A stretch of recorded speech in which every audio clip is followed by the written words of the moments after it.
Back in the summer of 1951, inside the ballroom of the 15th Borough Town Hall, which is a beautiful old building on Picle Street in Paris, a jubilant and fairly large wedding ceremony was going on. Getting married were two young Cambodian students, Ieng Sari and Khieu Tirit. The couple had been engaged back in Cambodia, but had come to Paris in order to continue their tertiary studies. Almost a year into their stay, they decided it would be the perfect time to tie the knot. By this time, the groom, Ieng Sari, now a committed Marxist, had already enmeshed himself into socialist political groups in Paris, as well as begun leading his own student study groups that would approach the most progressive members of the Cambodian student community and invite them to join an even more active cause. Divided into secret cells and meeting places to discuss communist literature and the political future of their country, an organization they dubbed the Cercle Marxiste. But this was not, for the most part at least, a political occasion. It was a wedding, and the couple had invited just about everyone they knew in Paris. Sari's bride, the 19-year-old Tirit, remembered it as a grand, happy occasion. Hundreds were in attendance.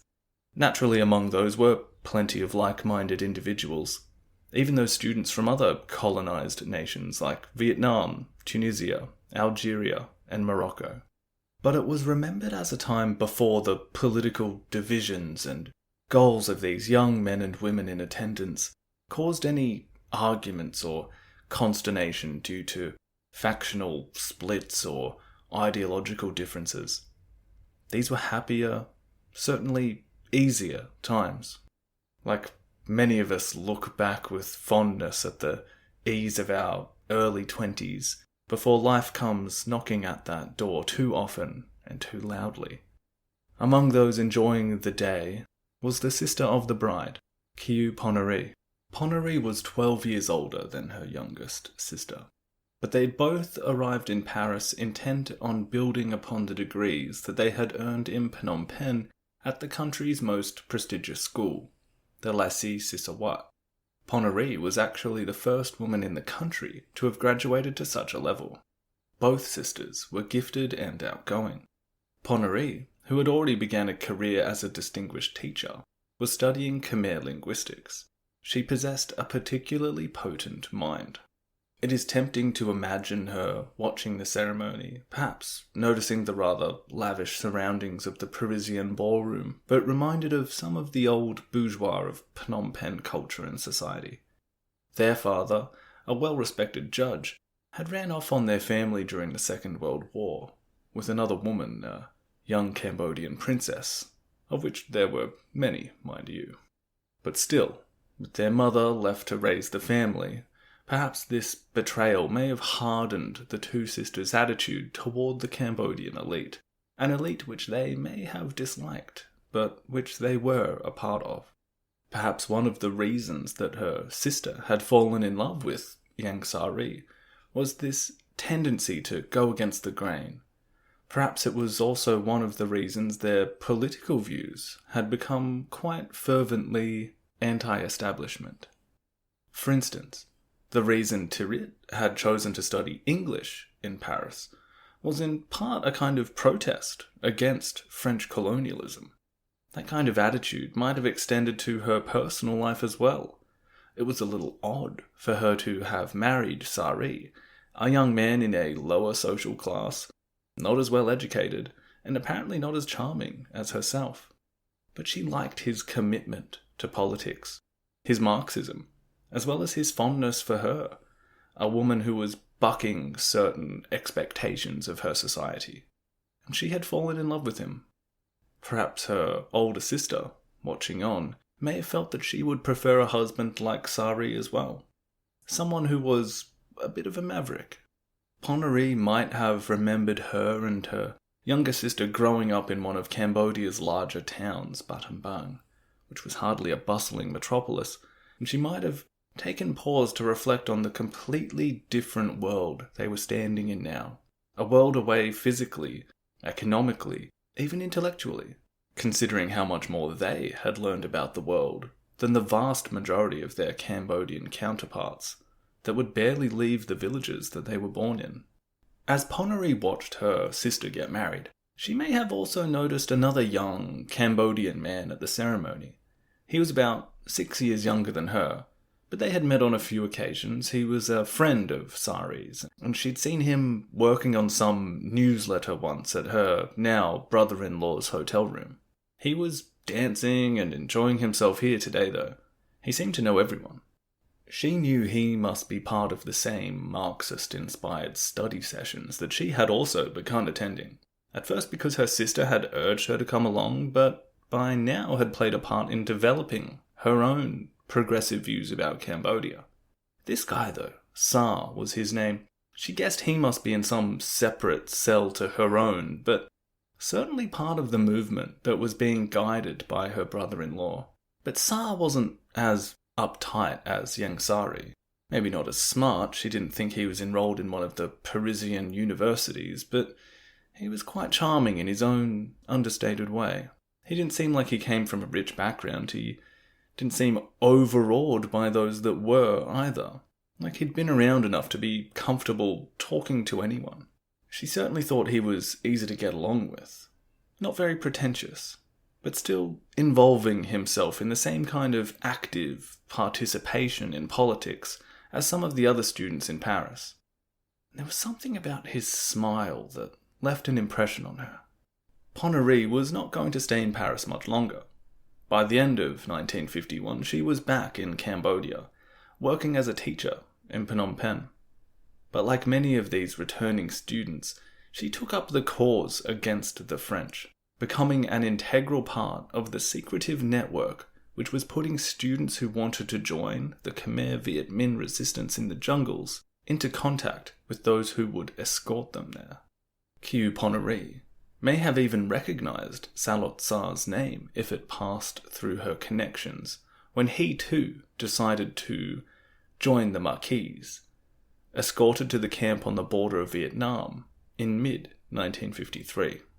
He had become quite a committed revolutionary since she had left Paris 2 years earlier, and although sources vary in their suggestion of just how familiar their relationship may have become as their paths crossed at her sister and Saloth Sar's friend's wedding, it would have been interesting to know how she would have reacted to the idea that not only would Sar and herself become married in just a few short years, but that he, this young man with the charming smile that she'd watched laughing and dancing at her sister's wedding, well, not only would they be married, but he would also soon rise to the top of the new Cambodian Communist Party, at this time still a vague and disorganized movement that was being referred to by its early members as Angkar Parivat, or the Revolutionary Organization, often shortened to simply Angkar, a group of communists that Cambodia's head of state, Norodom Sihanouk, had begun referring to as Red Cambodians, Red Khmer, Le Khmer Rouge.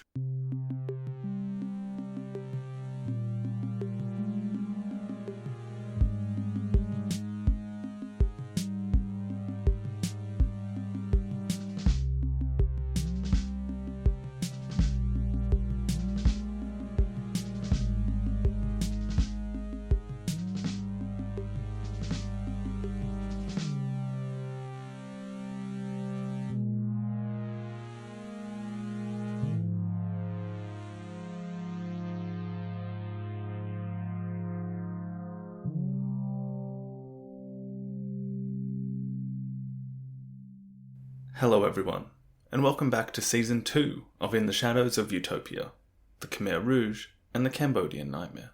We are going to cover 5 or so years of Cambodian history in this episode.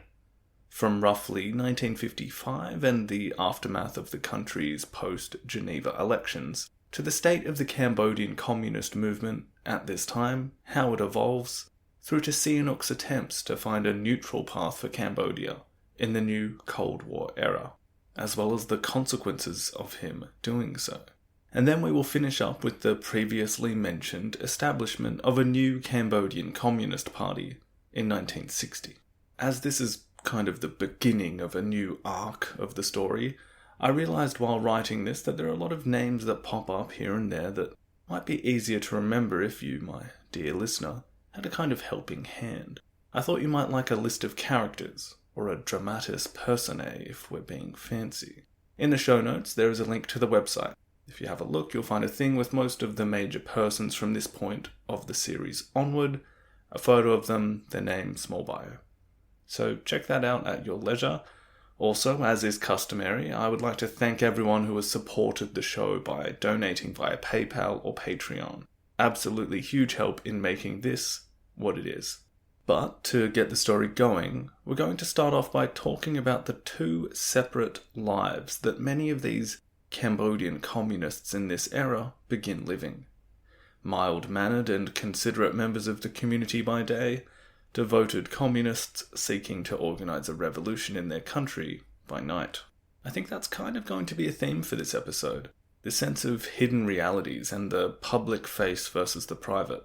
Not just for those Cambodian communists who must do this to survive, but also for their head of state, Norodom Sihanouk, who on the one hand begins carving out his idea of a prosperous, neutral Cambodia, a time and place many remember as a golden era, whose leader is this smiling, somewhat eccentric, saxophone-playing prince that everyone adores, but who will also have a ruthless, vindictive side.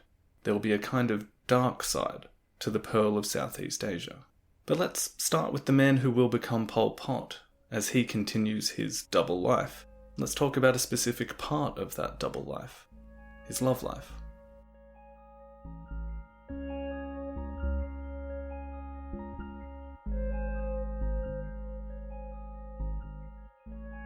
So, in 1955, with the elections over, the Democrats that Sar had been trying to subvert from the inside as the assistant to his former mentor King Van Sak, well, that party was soundly defeated by citizen Sihanouk's Sankum Party, and the outward, official Communist Party, the Pracha Chon, were not in great shape either. For Saloth Sar, well, he wasn't yet in a relationship with Khieu Poneri, although they may have still been crossing paths every now and again with their respective contact with the Democrats at rallies or meetings or similar events. In fact, whilst he was acting in this role of Van Sak's assistant, he had been very invested in courting a young woman whom he had been infatuated with even before leaving for Paris, back in 1949. A woman described by Philip Short as his society belle, and a former beauty queen according to the author Peter Froberg Eidling. Her name was Sung Son Mali, and she may have been quite taken by the charm of Sar, this student who had contacts with the royals, who had gone to the most prestigious high school in the country, who was working for the leader of the Democratic Party. He might have come across as quite worldly, with his time in Paris and his political interests, at least those that he discussed openly.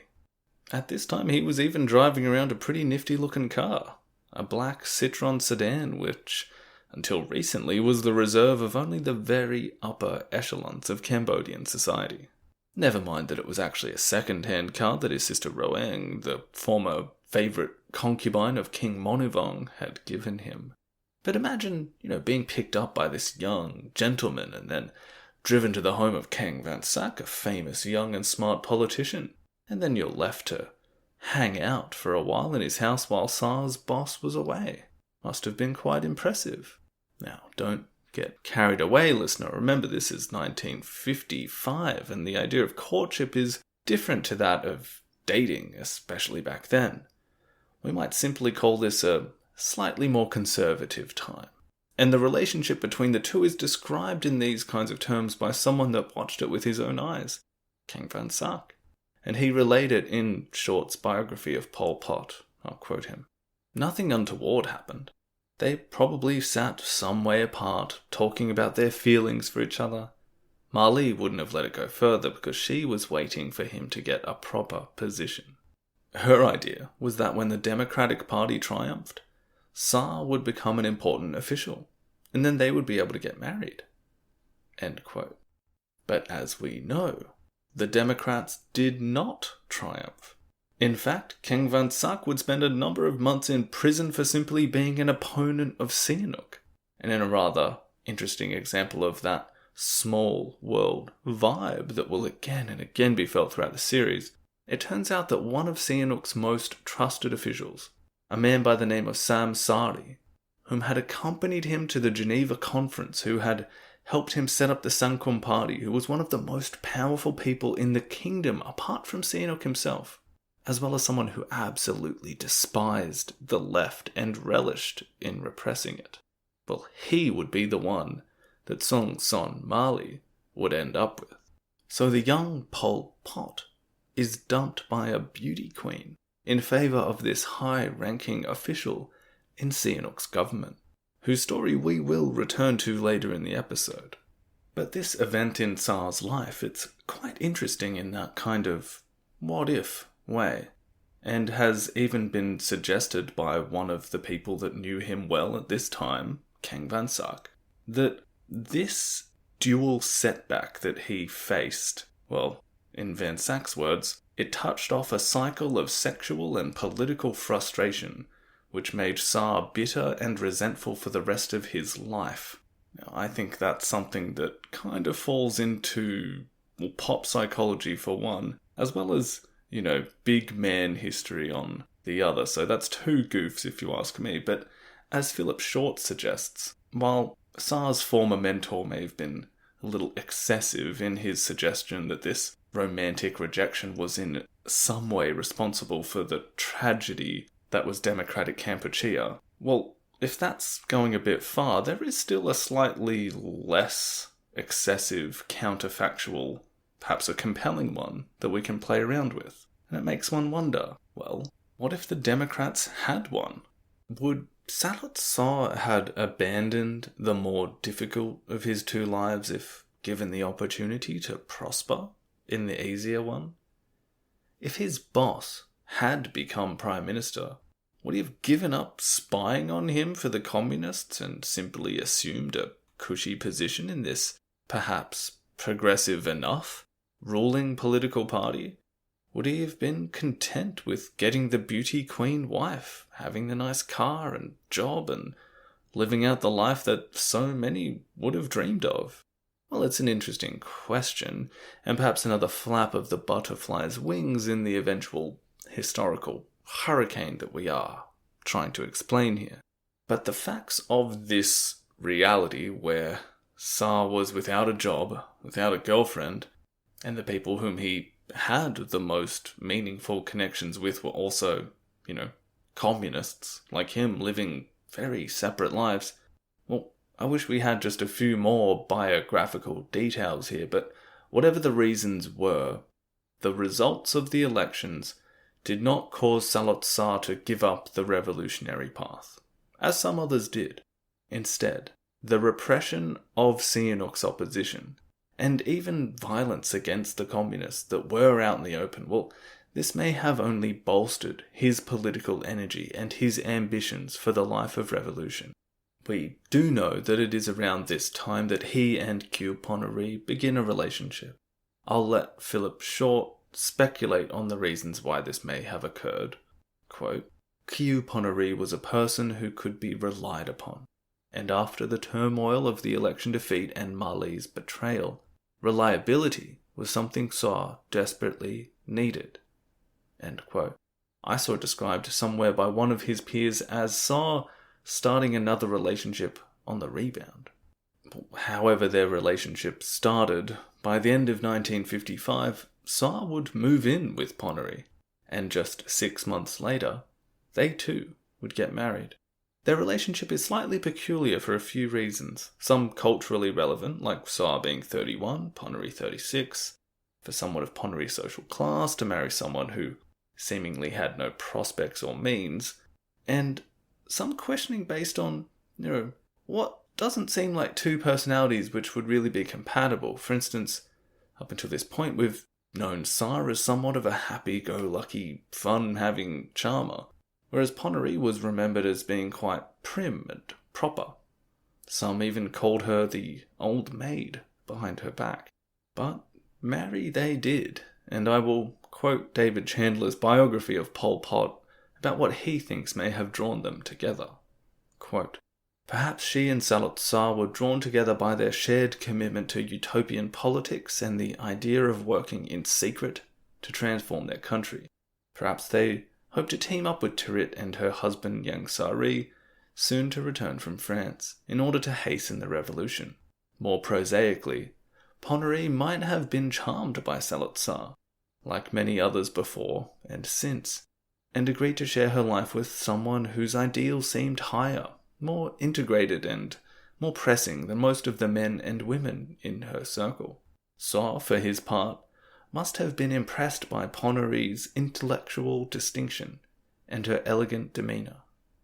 End quote. Their wedding itself is worth looking at just briefly, as well as there are a few details which perhaps provide an insight into the psyche of the man who would become Pol Pot. First of all, the date, July 14th, 1956, Bastille Day, and this carries perhaps just a touch of that French revolutionary influence into the worldview of the Cambodian revolutionaries, particularly the ones that studied in Paris. Or perhaps it was just a coincidence. It was also a very Cambodian occasion, Buddhist monks burning incense, the ceremony itself taking place over 3 days. This perhaps points to some of the conservatism and Khmerness that was important to the couple, even though they had such progressive views in other spheres. For instance, Philip Short notes that at the high point of the wedding ceremony, Sar had insisted that his bride customarily prostrate herself, like really bow down to the ground in front of his father. He says that while she reluctantly complied, after all, this is a highly educated, socially very high up, in many respects very cosmopolitan woman, but she herself may have had a deference for these ancient customs, and it might not have displeased her, even if someone like Yang Sari, when he found out about this gesture, was shocked and said, no one could understand why he made her do that. Sari also remembered staying with the newly married couple in their home when he and his wife arrived back from Paris in January of 1957. He said that, and this is also from Short's book, quote, "They lived in a very old-fashioned way. In theory, Sar believed women should be equal, but with his own wife, for some reason he didn't see it the same way. She was an intellectual, but when she talked to other people, instead of remaining silent, deferring to her husband in the traditional manner, well, he didn't appreciate that." End quote. So, I'm including these things as just little details about what this man was like, and some of these potential balances between, the ideology that he is fostering that will combine his Khmerness and these other, modern and revolutionary ideas that are all getting mixed up in quite a distinct way. But to move the story along slightly, people remember the couple being very happy. Those that were close to Ponerie think that she was, coming out of her shell more, that it was all going very well. Some of Saloth Sar's family in Phnom Penh began hoping that perhaps this marriage would lead to a family for their brother, and that it may mean that his political activities would be somewhat curtailed as a result. However, after an operation to remove a cancer, the couple found out that Ponerie was no longer able to have children. So, with little responsibilities apart from to each other and their clandestine political activities, their path continued. Sar, needing a job to keep up appearances, found a career in teaching, a career that will turn out to be quite useful for this double life. We've discussed a few times over the last couple of episodes the kind of limbo-ish scenario that the Cambodian revolutionaries were faced with after Geneva, then again, more so, after Sihanouk's victory in the elections. It's important to remember that the majority of them simply went with the Viet Minh back to Hanoi to sort of regroup and get more training. Of those that remained, there were some like Sar who tried to organize things behind the scenes and then There were the openly communist political group, who, by the way, got the least votes of the parties that bothered to contest the elections. This fringe political group were not going to be the ones that any disillusioned Democrats switched allegiances to either. If you were in politics and you wanted to stay there, well, Sihanouk's Sangkum party was the place to go. If you can't beat them, join them, right? Well, he also said that this was, one kind of genius facet of the Sangkum movement. It was a way of pinching the best politicians from the entire spectrum of the political scene and making them loyal to one monolithic government, which was essentially under the control of Sihanouk. So the out-communists are not really going to be getting anywhere via political means anytime soon. And what about those in the underground? The ones that are doing the double life thing, they're meeting in secret, they're hatching plans. Well, that kind of movement, those people, they might be able to thrive if everything was going really badly. Remember how we talked about the Bolsheviks and how they were able to get really widespread support in the Russian Empire prior to their revolution, but Russia was basically falling apart in that era, and the resulting discontent was a massive driver for that communist political energy. You need things to be going badly to be able to convince people that a path to revolution is necessary. We're going to talk a bit more about the state of the Communist Party in Cambodia in a moment, as well as the reasons why conditions weren't conducive for them to be able to capitalize on any widespread dissatisfaction in the populace. But given this whole scenario, you could imagine it might have been a little hard for people like Sar to know quite what to do next. And perhaps it was the example set by his new bride, as well as a few other of the radicals who had started returning from France, which provided him with a logical step toward a career as a teacher. Lucky for Sar, even though he had no real qualifications aside from the ones he gained as a carpenter at the trade school back in 1949, there were a number of private colleges that had begun hiring those who had a radical political persuasion, even if they didn't have teaching degrees. One of these, Kampuchea, which translates to the Progressive Knowledge School, would hire the man who would become Pol Pot. Sar began teaching geography, history, civics, and French literature. And according to Philip Short, quote, "Here a third Sar emerged, complementing the revolutionary and the smartly dressed young man of the world. Having been a mediocre student, he proved an unusually gifted teacher." End quote. Now, if it seems like we've only had positive things to say about the man that would become Pol Pot by this point in the story, that isn't really by intention, but more just a feature of the story itself. The truth is that up until this point of his life, people didn't really have anything bad to say about him. It's perhaps one of the reasons why his character, if we want to put it in those terms, is so fascinating and horrifying.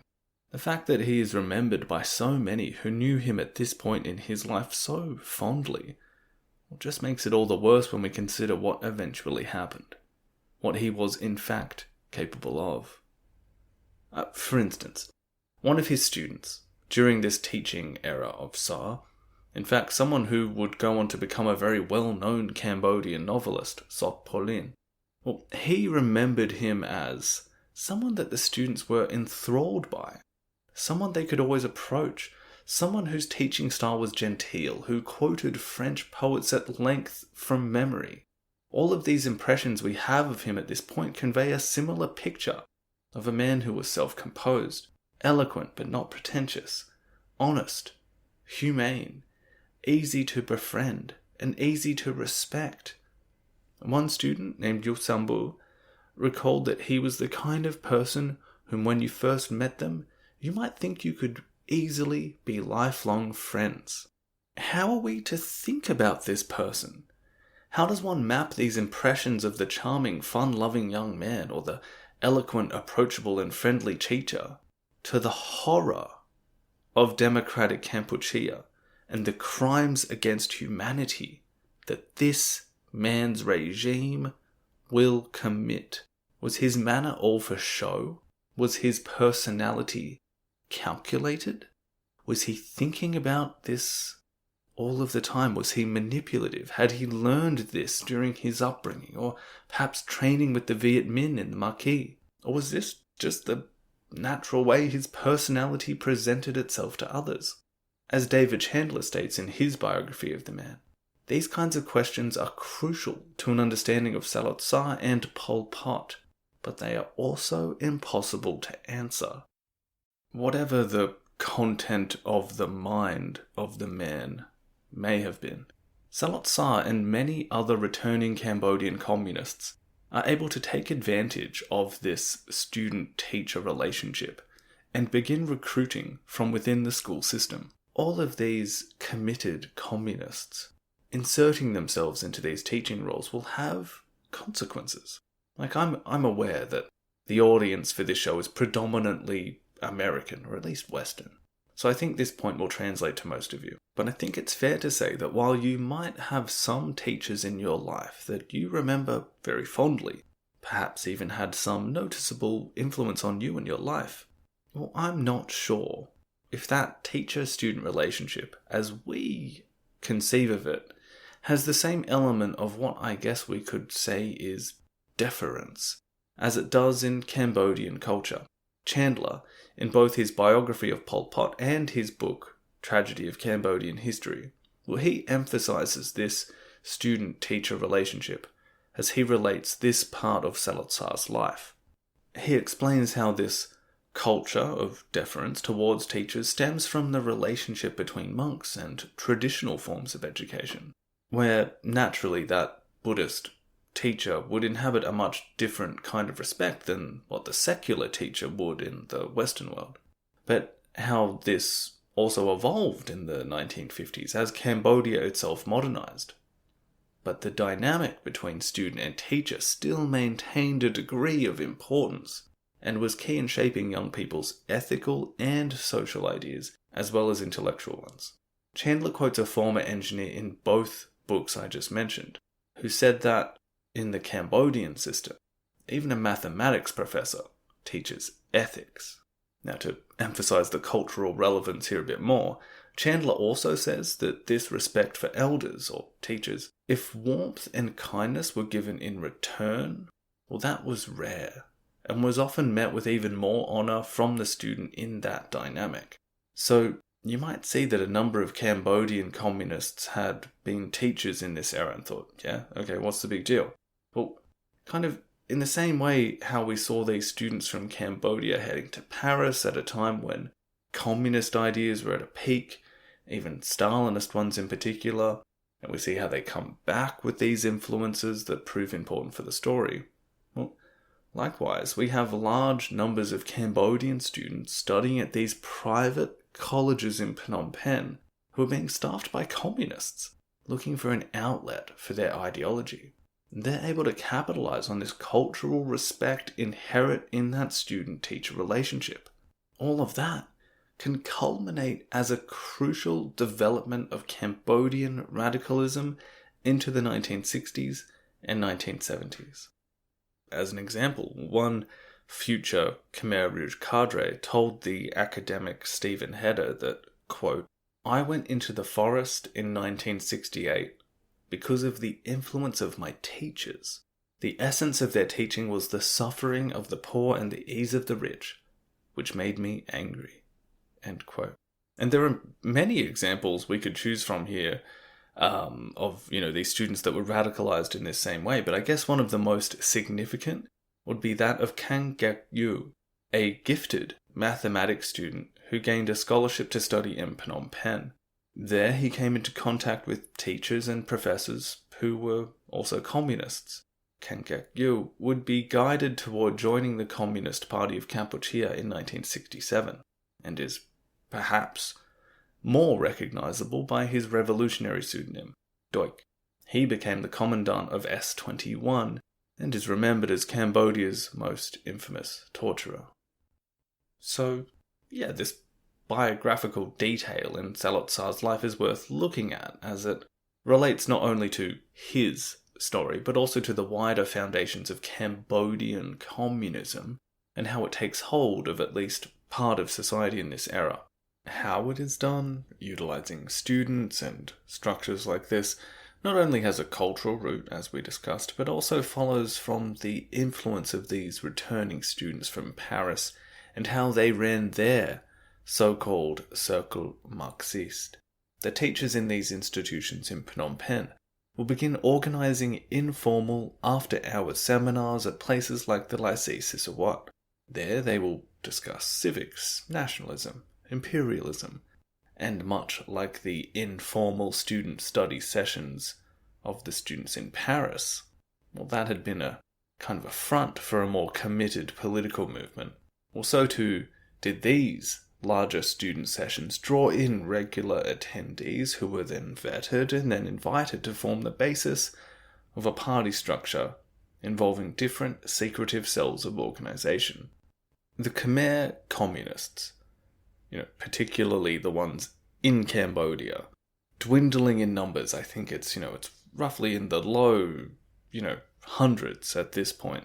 Their movement disorganized, not able to do armed struggle, barely able to pursue a political struggle, but they had managed to at least find this foothold. Now you might be asking yourself, wouldn't it be kind of obvious that these teachers had this agenda? Like, surely if you speak about certain things regularly enough, you might attract the attention of these governmental forces that could put you in jail, or even worse. That's a very good question. And it should be emphasized that these teachers were quite careful with how they talked about certain political issues. But remember, this is also the period where Sihanouk himself had espoused many socialist views in his attempts to undercut the Democrats and the Prachayan. You wouldn't be straying too far from his own agenda if you spent some time talking about the problems of US imperialism or the plight of the poor. As we saw in the 1955 elections, sometimes it was a struggle for the communists to even come up with policies that were that different to Sihanouk's.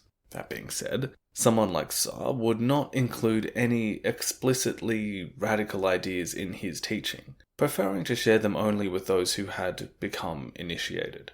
Now, what I've described here with Sar, his bride, and some of the other communists who have turned to this avenue of teaching, well, it's a slow process, isn't it? It's this way by design as well. Their Vietnamese mentors had stressed the principle of quality over quantity, and the Cambodian movement was essentially trying to grow by just one by one, carefully selected, vetted, and introduced member at a time. Suong Sikuan, a 19-year-old studying at the Lycée Sisawat, remembers what it was like to be one of these new members. And this too is from Short's biography. Quote, "We used to meet once a week at a worker's house in the southern part of the city. Every time I left home, I wondered whether I would get back that night, because it was clandestine. I used to imagine that someone might shoot at me. We always told the cyclo-driver to drop us some way beyond, and then we would walk back, making sure that no one was following." End quote. He goes on to talk about these 2-hour meetings that he was attending, where they would discuss the political situation in Cambodia and the globe, the adoption of organizational rules and discipline, and the expectation that those within each cell would observe 3 or 4 potentially sympathetic people in their own lives, and after an extended period of time they might approach whomever they thought was the most progressive and ask if they would like to join a cell. And so it went. Now, I hope it's not too controversial for me to say that I think many of us today will often struggle to find some meaning in much of the activities we spend our days doing. Nor do we, for the most part, really get this sense of excitement, exhilaration, really, that comes hand in hand with doing some rather dangerous things. As much as carefully sneaking into the kitchen late at night to quietly open the fridge to eat a little bit of cake can be a thrill, I would say that doesn't quite stack up against the kinds of conspiratorial motions of being involved in something like this. Like, try and put yourself in this young man's shoes, with your whole life ahead of you, deciding to become involved in this kind of thing where the potential for failure isn't just jail. Like, that wouldn't be bad enough. Honestly, it isn't even just being killed that is the worst result here. There is a potential for brutal torture, for having to one by one have the names of those you know extracted from you, perhaps one broken tooth or finger at a time, and then being murdered. It's like Chandler says in his biography of Pol Pot, you've got these, this world of pseudonyms, secret rendezvous, numbered officers, safe houses. It would all have had this exciting side to it, and that may have been in and of itself a kind of attractive force for some people to join the movement, but for many others, it had to also have a basis in a higher purpose, something that I think is informed by this idea we've talked about, this political energy that communism was affording them. So when I say these people are living a double life, it goes far beyond just, having a day job and, a hobby that you're really into on the side. It's life and death in many cases, and it makes you realize just how important that political energy is, that these communists are getting out of their ideology. It goes beyond politics for them and becomes a kind of sacred mission in some cases, especially for some of the men and women who have returned from studying these theories in France, or like Saloth Sar, who has witnessed, these massive labour brigades in Yugoslavia apparently accomplishing so much. It's a theme we've touched on a few times, but you can see how they might have thought they simply knew best, knew better. They had seen things that their countrymen hadn't, enjoyed education that they hadn't, enough to think that living this life was worth it, especially when you consider it in terms of that vanguard idea you get from Leninism, where this sufficiently advanced but small group could drag a whole revolution into existence. And if all of these things sound like lofty ideals, well, sure, they might sound that way. But what is that old saying? Something about the road to hell being paved with good intentions? In any case, by the second half of the 1950s, the Cambodian communist movement, divided by those who had gone back to Vietnam in the wake of the Geneva Accords, those who had decided to become the political face of their group, and those who were working behind the scenes, like Saloth Sar, who was now going by the pseudonym Pol to his comrades. Well, they've been able to build up a network in Phnom Penh through their positions in and around education, and this has been extended, marginally, into a few of the provincial capitals as well, like Battambang and Kampong Cham. As Philip Short says, the movement was hardly flourishing, but by the summer of 1957, it was no longer in decline. End quote. However, by this time, many within the movement felt that there was something of an identity crisis. What had begun as the Indochinese Communist Party, which was originally just Vietnamese, had been split down national lines into the different territories of Indochina, and the Cambodians were designated to their Khmer People's Revolutionary Party. But as communist parties go, it was all a little vague for the Cambodians, and many did not quite know exactly where they stood. For example, someone like Saloth Sar or Ieng Sari, or some others of those who spent time in Paris, they were legitimate members of the French Communist Party. They literally had cards. They were card-carrying communists, as the saying goes. But there was no such level of legitimacy in this offshoot of the Indochinese Party. Mei Man, another of the students who had studied in Paris and become similarly involved as the rest, recalled that at this stage, quote, "It was all very vague. There wasn't a proper structure. We had a leadership corps and we worked together. We felt we were members of the Communist Party, but what Communist Party, I couldn't say." End quote.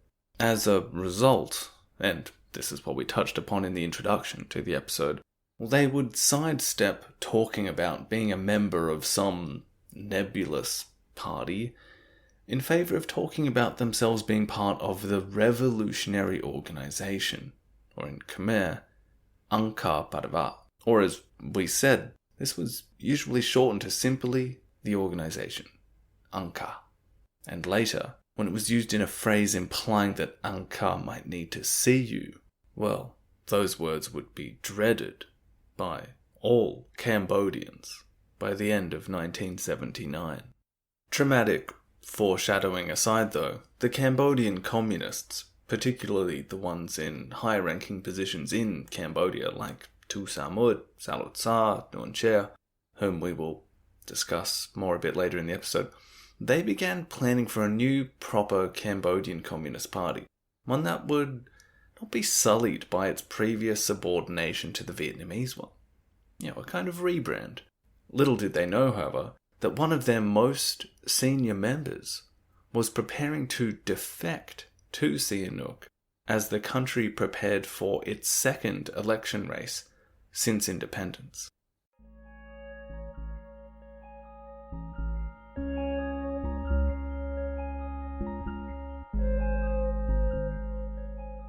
Alright, before we get back to the developments of Angkar, or the Khmer Rouges as Sihanouk was beginning to call them, I want to talk about the world that they were operating in. Cambodia in the late 1950s.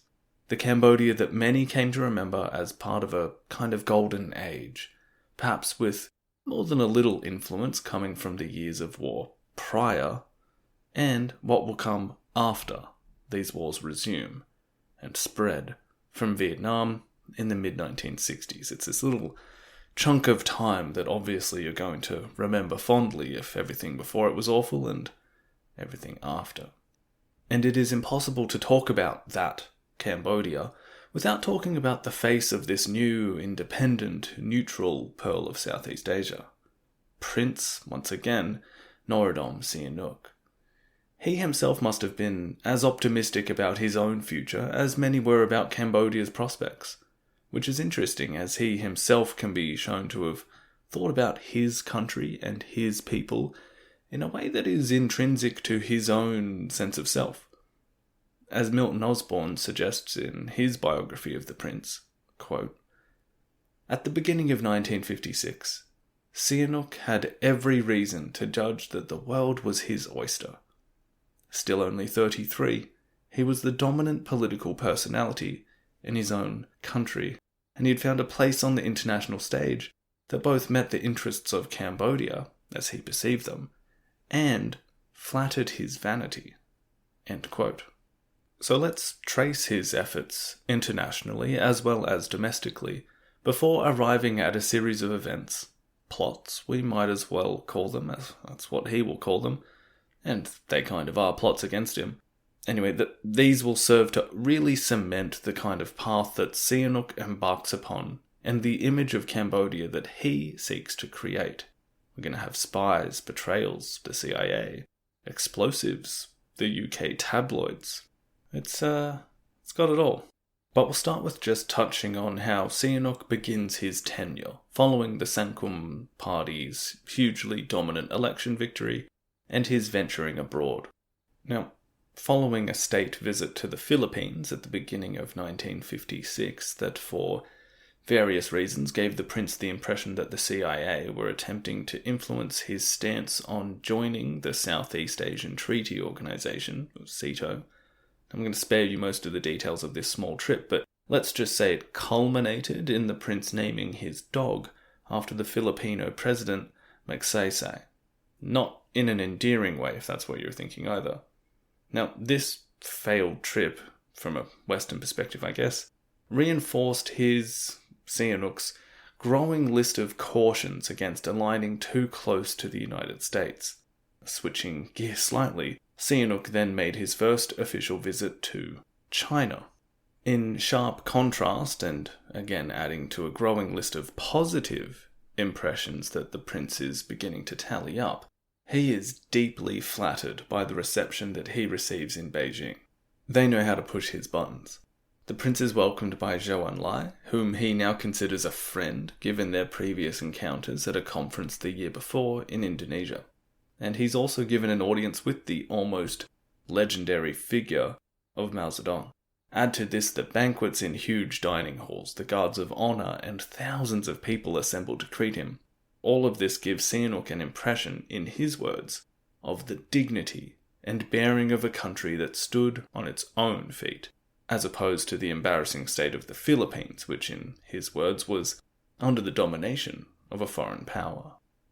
The extremely shiny cherry on top of all of this flattery, and treatment befitting of a prince and leader of his nation, was the clever offer from Zhou Enlai and the Chinese of economic aid to Cambodia, but without any obligations or conditions attached to it, unlike what the United States had been offering.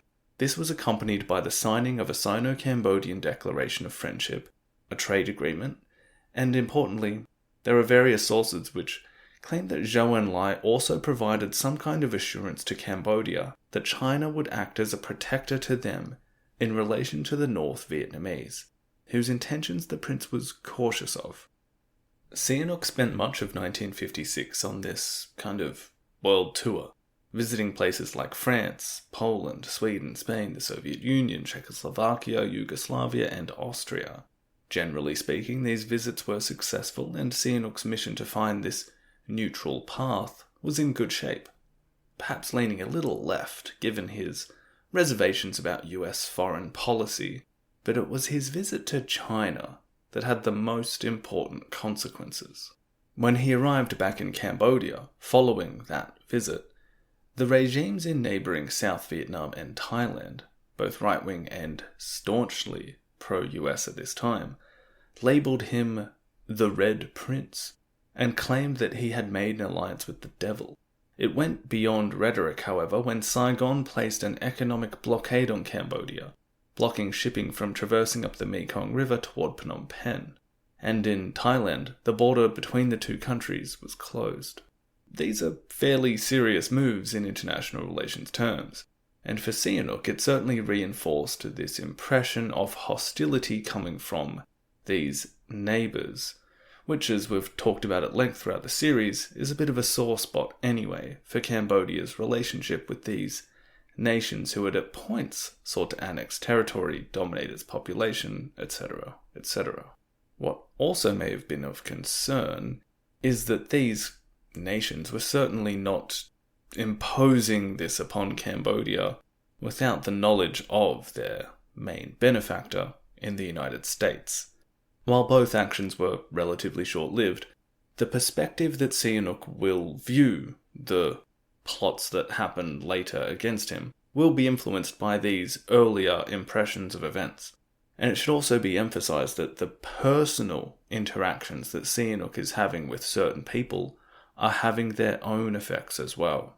It's hard to say how much of this relates to cultural clashes or the fact that Sihanouk, as the former king and generally used to the kinds of interactions that are the usual in royal life, but the United States don't help their cause by having an ambassador in Phnom Penh in Robert McClintock, who, from what I've seen, didn't seem like a great fit. He had little time for the niceties generally afforded to the prince. He got around Phnom Penh in shorts and often carrying a baton. He was blunt speaking and a staunch, cold warrior. He sometimes brought his pet dog to official occasions and would usually just lecture Sihanouk on the dangers of communism, much like Foster Dulles had back in 1953. McClintock seemed lacking in what I guess today we might call cross-cultural communication. Like one time at the opening of a new maternity hospital which the US had provided equipment for, he spoke with the prince whom he saw there and said something along the lines of, "Oh yeah, well you would be interested in this kind of hospital, wouldn't you? As a great maker of babies." Sihanouk responded by saying, "There would be no more babies, because those that might have come have smelled the bad odour of American imperialism." It's a sort of fun back and forth there. Chandler points out the contrasting styles of the US ambassador to the French one, who would have been more keenly aware of their former colonies' cultural differences. The French ambassador made a point of assuming that diplomatic relations with Cambodia depended on maintaining cordial personal relations with the prince, something that some other leaders of Asian and Southeast Asian countries had also picked up on, basically playing into the idea that Cambodia is Prince Sihanouk. But all of that being said, the sheer amount of money that the US is able to put on the table for Cambodia is enough to keep Sihanouk, who remember is trying to find this neutral path and have his cake and eat it too. So despite all the guffaws and impositions and problems he sees with US foreign policy, he's also smart enough to see the cash value there, and is not at all looking to sever relations with them at this point. As perhaps a neat little wrap-up to this two-faced kind of approach that he was taking, Chandler, in his book Tragedy of Cambodian History, describes a speech that the prince gave around this time. This was also the time that Chandler himself was stationed in Phnom Penh as a foreign service officer, and I do wonder if he has cheekily referenced himself in this detail about the prince and his attitude to the US. And Chandler says that Sihanouk would make lots of speeches, and that in the heyday of his popularity, people would love everything that he had to say. And I'll quote directly from the book now. The speeches were rebroadcast several times, but the summaries printed in the French language press glossed over spicy or offensive passages. This meant that Sihanouk made one speech in Khmer for his people and another for the historical record. Unfortunately for him, his speeches were monitored and translated by the local Chinese language press, the BBC, the US Embassy, and the US Foreign Broadcast Information Service.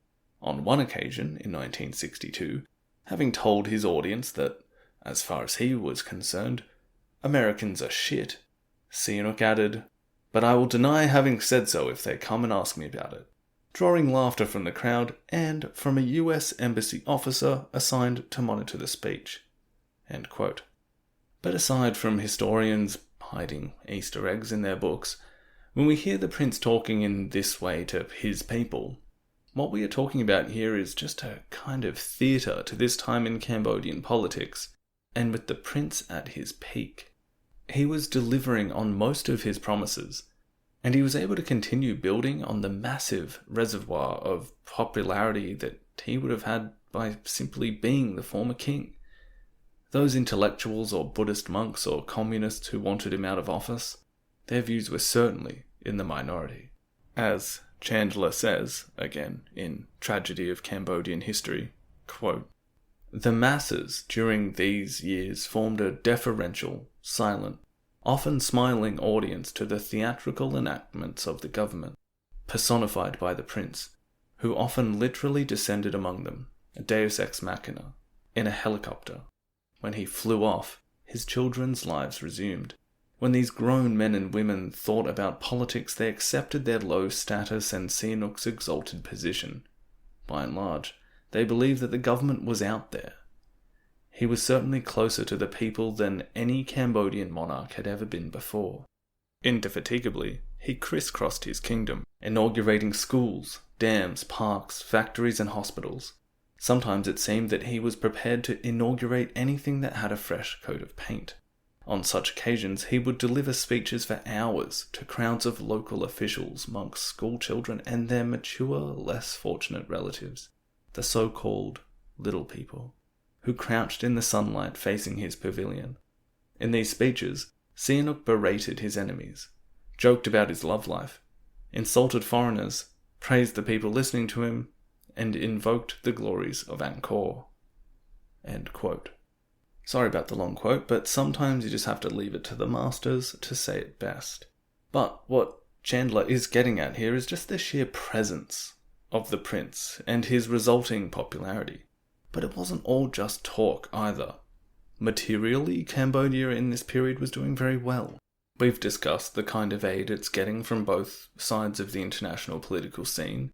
The period without war had allowed the countryside to resume its harvesting of regular, unmolested crops.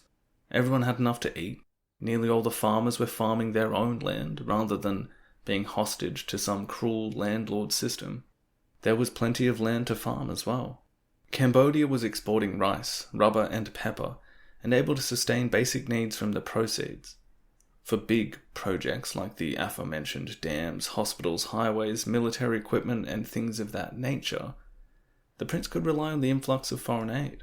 In this time, healthcare and sanitation improved dramatically.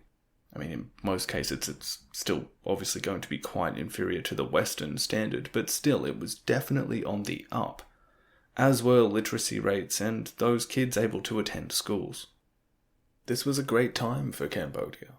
That being said, With some of these advances and opportunities, it's hard to dismiss these as anything but positives, but the prince's role here is not quite as neat and tidy.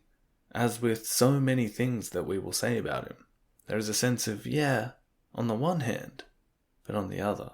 For instance, following his state visits abroad and impressed by some of the socialist ones, Sihanouk seeks to implement a brand of socialism on Cambodia. Now, I'm using that word very loosely, and in fact his program was quite distinct from the kind of socialism that, say, some of the more educated Cambodian elite had studied during their time in France. He called it Khmer socialism, and later this turned into something called Buddhist socialism. It's basically about picking and choosing a couple of vaguely socialist ideas and translating them onto Cambodian cultural and societal norms. It was, as Sihanouk himself said, taking what was best in communism, and nothing from Karl Marx, in order to prevent communism in Cambodia. Chandler contends that Sihanouk's idea of socialism was more, just a word. It was a word that many new leaders were using and a way to keep up to date. In reality, it was a way to harness the status quo and perpetuate it, the rich remaining rich and reaping the benefits of their karmic accumulation, and counting on ordinary people to go along with that, getting a little bit of money from the rich and basically everything staying the same. State ownership and influence was felt in many areas of life, but industries such as agriculture and commerce remained privatized. As Chandler says, quote, "As far as Sihanouk was concerned, socialism was a matter of keeping things as they were, expanding educational facilities, and hoping for the best. For me, any kind of political program that involves some significant amount of hoping for the best might have useful short-term consequences, but perhaps isn't brimming with well-thought-out long-term goals. Either way, at this point, going into the next elections of 1958, Sihanouk is exceedingly popular, and is about to completely decimate one of the last remaining political opponents in the country, his old enemy, the Democrats. In the last episode, we spoke about the elections of 1955, the tactics used in order to ensure the result, and the result itself. Sihanouk's Sankum movement won all the seats in the Cambodian parliament. I should point out, for simplicity, I've probably not painted the most detailed picture of how the Cambodian political system was structured. That, in and of itself, is not hugely relevant to the story I'm trying to tell here. But it should be said that although Sihanouk was, generally speaking, the leader of the country, there were still parliamentary procedures. There were ministries, ministers. There was a constitution that separated the legislature from the National Assembly, all that kind of stuff. His move to create a political party like the Sankum was supposed to supersede the kind of factionalism and sluggishness that plagued the political system in the French colonial period. It was supposed to have brought the best of the Democrats, the more right-wing politicians as well. It will also soon be getting members who will be outright communists. It's a broad party for sure, but by going about it this way, and securing literally all the seats in Parliament so there's no opposition from different political groups in that forum, what you've essentially done is just bring those kinds of factions and rivalries and disputes that would have happened in a Parliament into one party, the Sankum Party, which is the only party in government. It's an interesting system, isn't it? Anyway, I won't go too much deeper into that stuff for now, apart from just perhaps putting a flag there for future episodes, when we are wondering about how dysfunctional the Cambodian political process becomes, and how Sihanouk doesn't exactly become a dictator, but he does take on this central position as the head of state that basically says how it goes, with this broken system below him, a system that is perhaps destined to eventually crumble. But we will get there when we get there. But yes, 3 years after those elections that had ushered in this essentially single-party political system, we have another election in 1958. Now, there isn't much point in detailing what goes on there because it's fairly similar to what we talked about in the last episode, with the same result. However, there will be one less political party contesting this election. The Democrats. Long Cambodia's only serious political party, and where many of its great thinkers had been drawn from, well, didn't even bother to contest this one. There are a few reasons why. First, we can recall what happened to its leaders in that last election, right? Van Sak was put in jail. Tian Mum fled the country.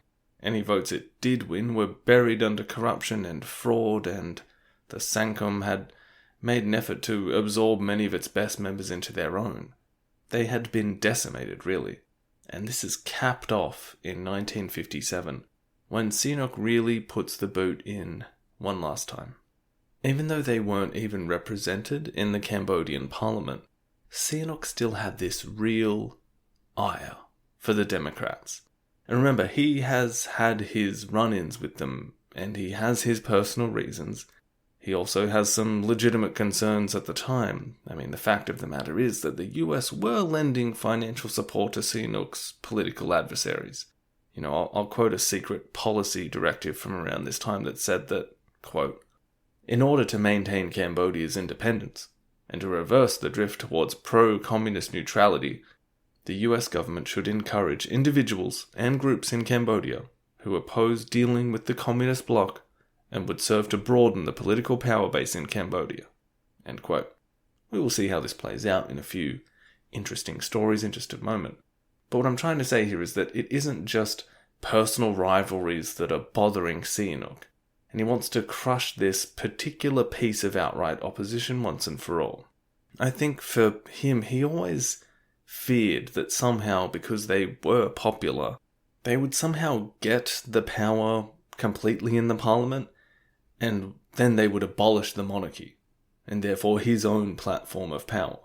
So what he did was demand that a selection of the last remaining Democrats, who were still part of the party, and this was done via coercion from police who suggested it would be a good idea to do what they were told. Well, using this coercion, he demands that these 5 Democrats that do agree, that they should come to the grounds of the royal palace for a public debate. Basically, he was summoning them and insisting that they, officially make their case against him. Give me your best shot. He specifically wanted them to provide evidence to back up their claims that his regime was somehow corrupt. Literally thousands of people turn up like, civilians. It's advertised like it's going to be the biggest thing ever.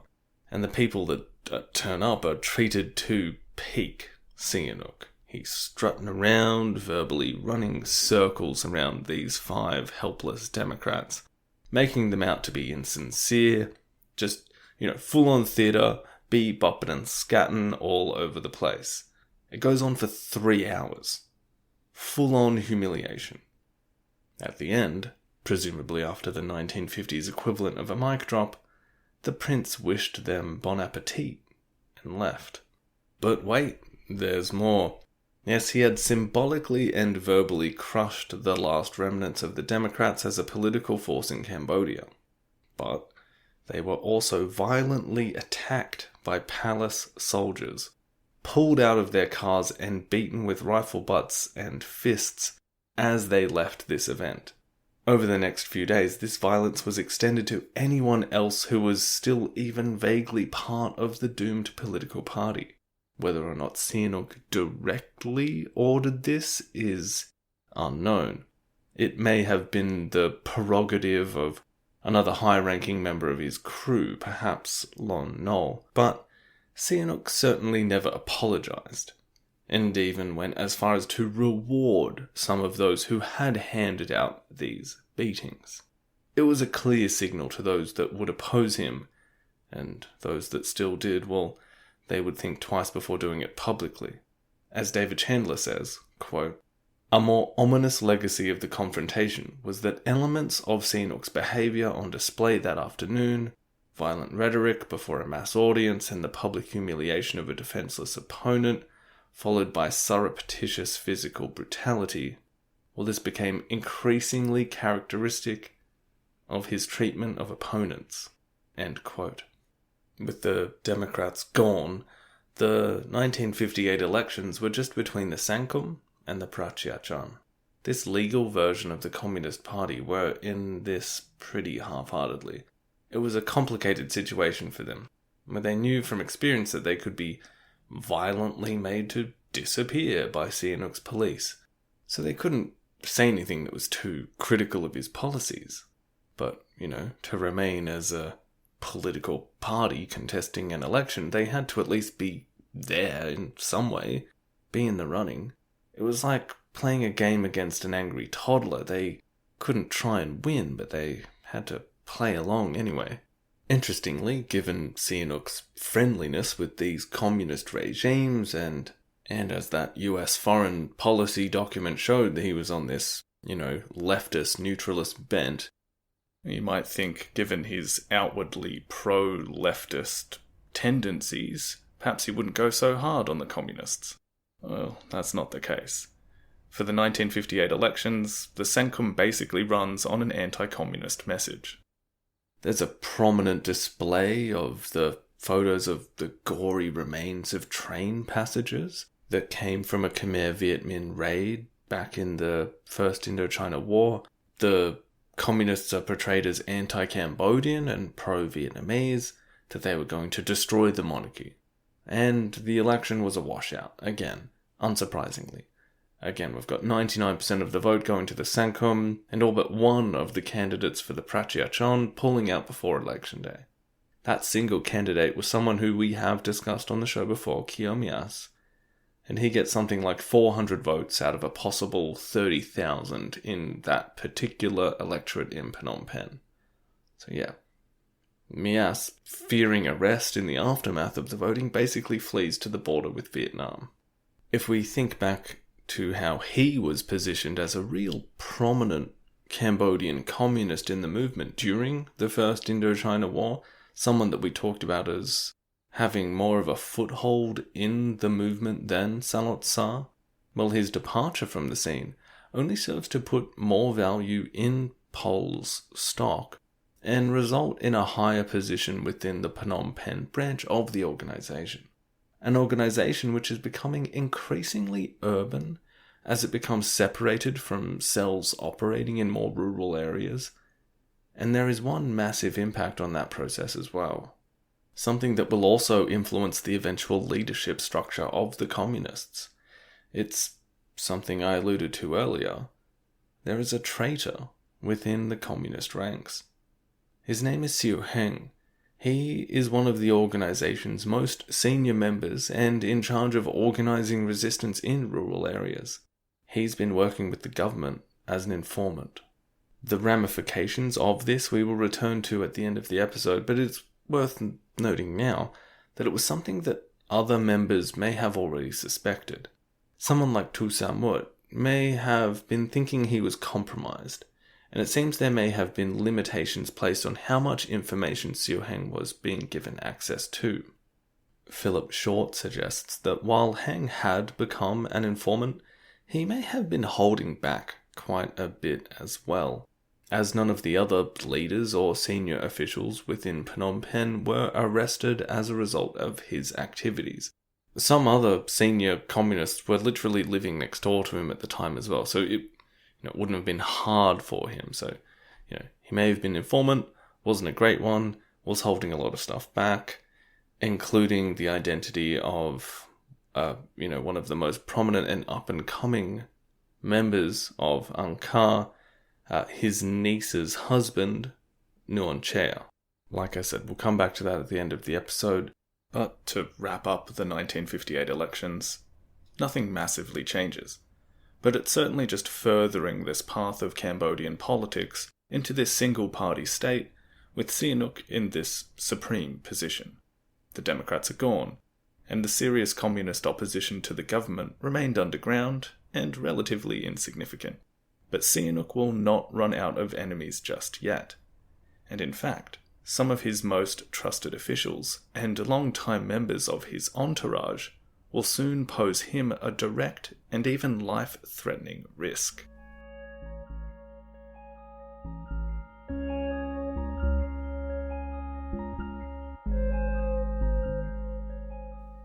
Okay, so these plots are really fascinating, but they do require just a little bit of background on the international stage for them to all make sense.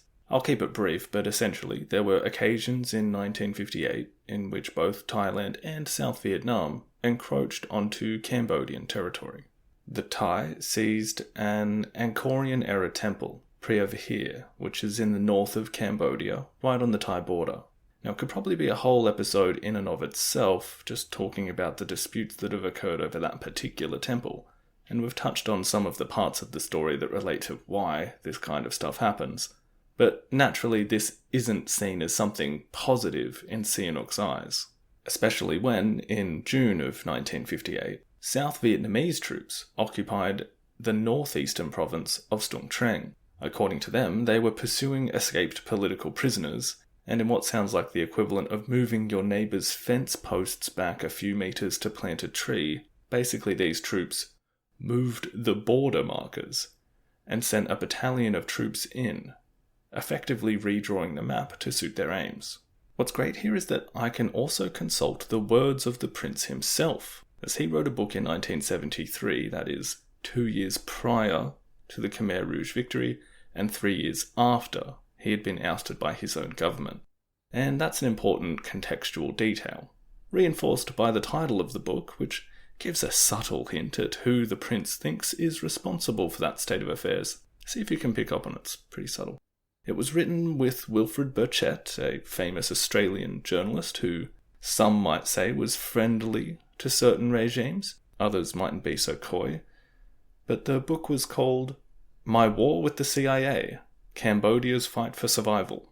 Anyway, Sihanouk recalls what happened when he approached the US ambassador for permission to fight off this incursion. Quote, he's talking about the troops from Saigon, they had penetrated to a depth of about 9 miles, and showed every sign of staying indefinitely. They were even putting up new boundary markers. But, although bad enough, it was not this that affected me the most.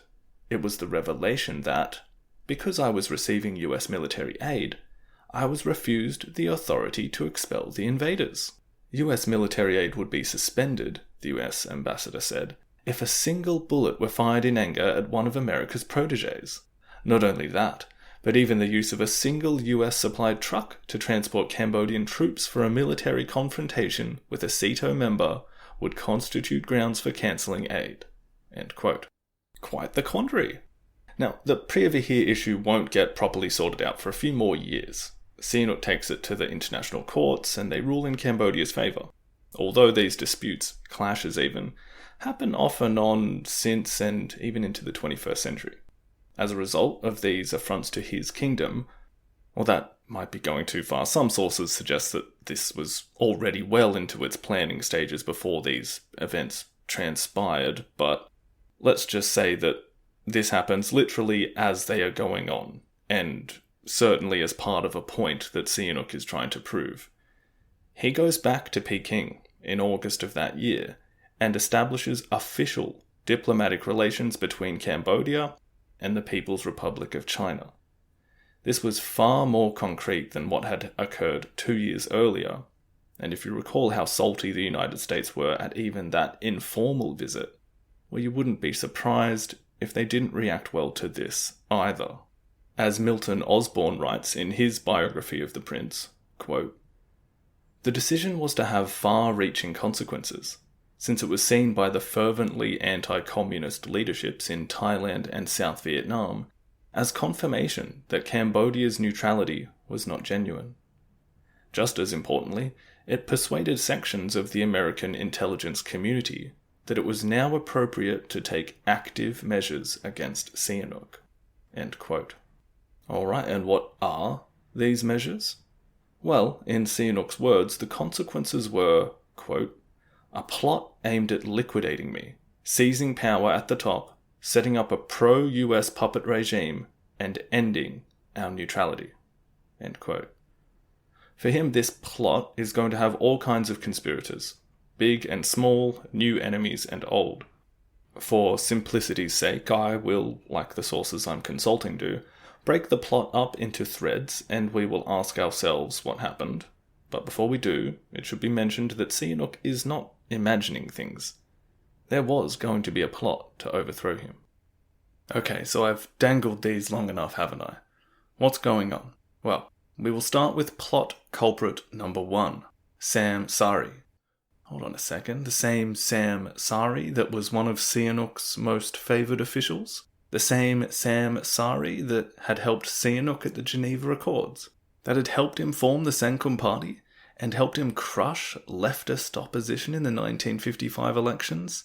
The same man that Saloth Sar's beauty queen girlfriend had ran off with? Yes, it's those small world Cambodian history vibes again. Sam Sari was a graduate in law and political science. He'd studied in Paris in the early 1950s, but he had avoided any left-wing circles. He was one of the prince's most valued allies, and he had been rewarded for his hard work with a series of top positions, despite having, quote, a sulphurous and vindictive personality, which is a pretty sweet way of summing someone up.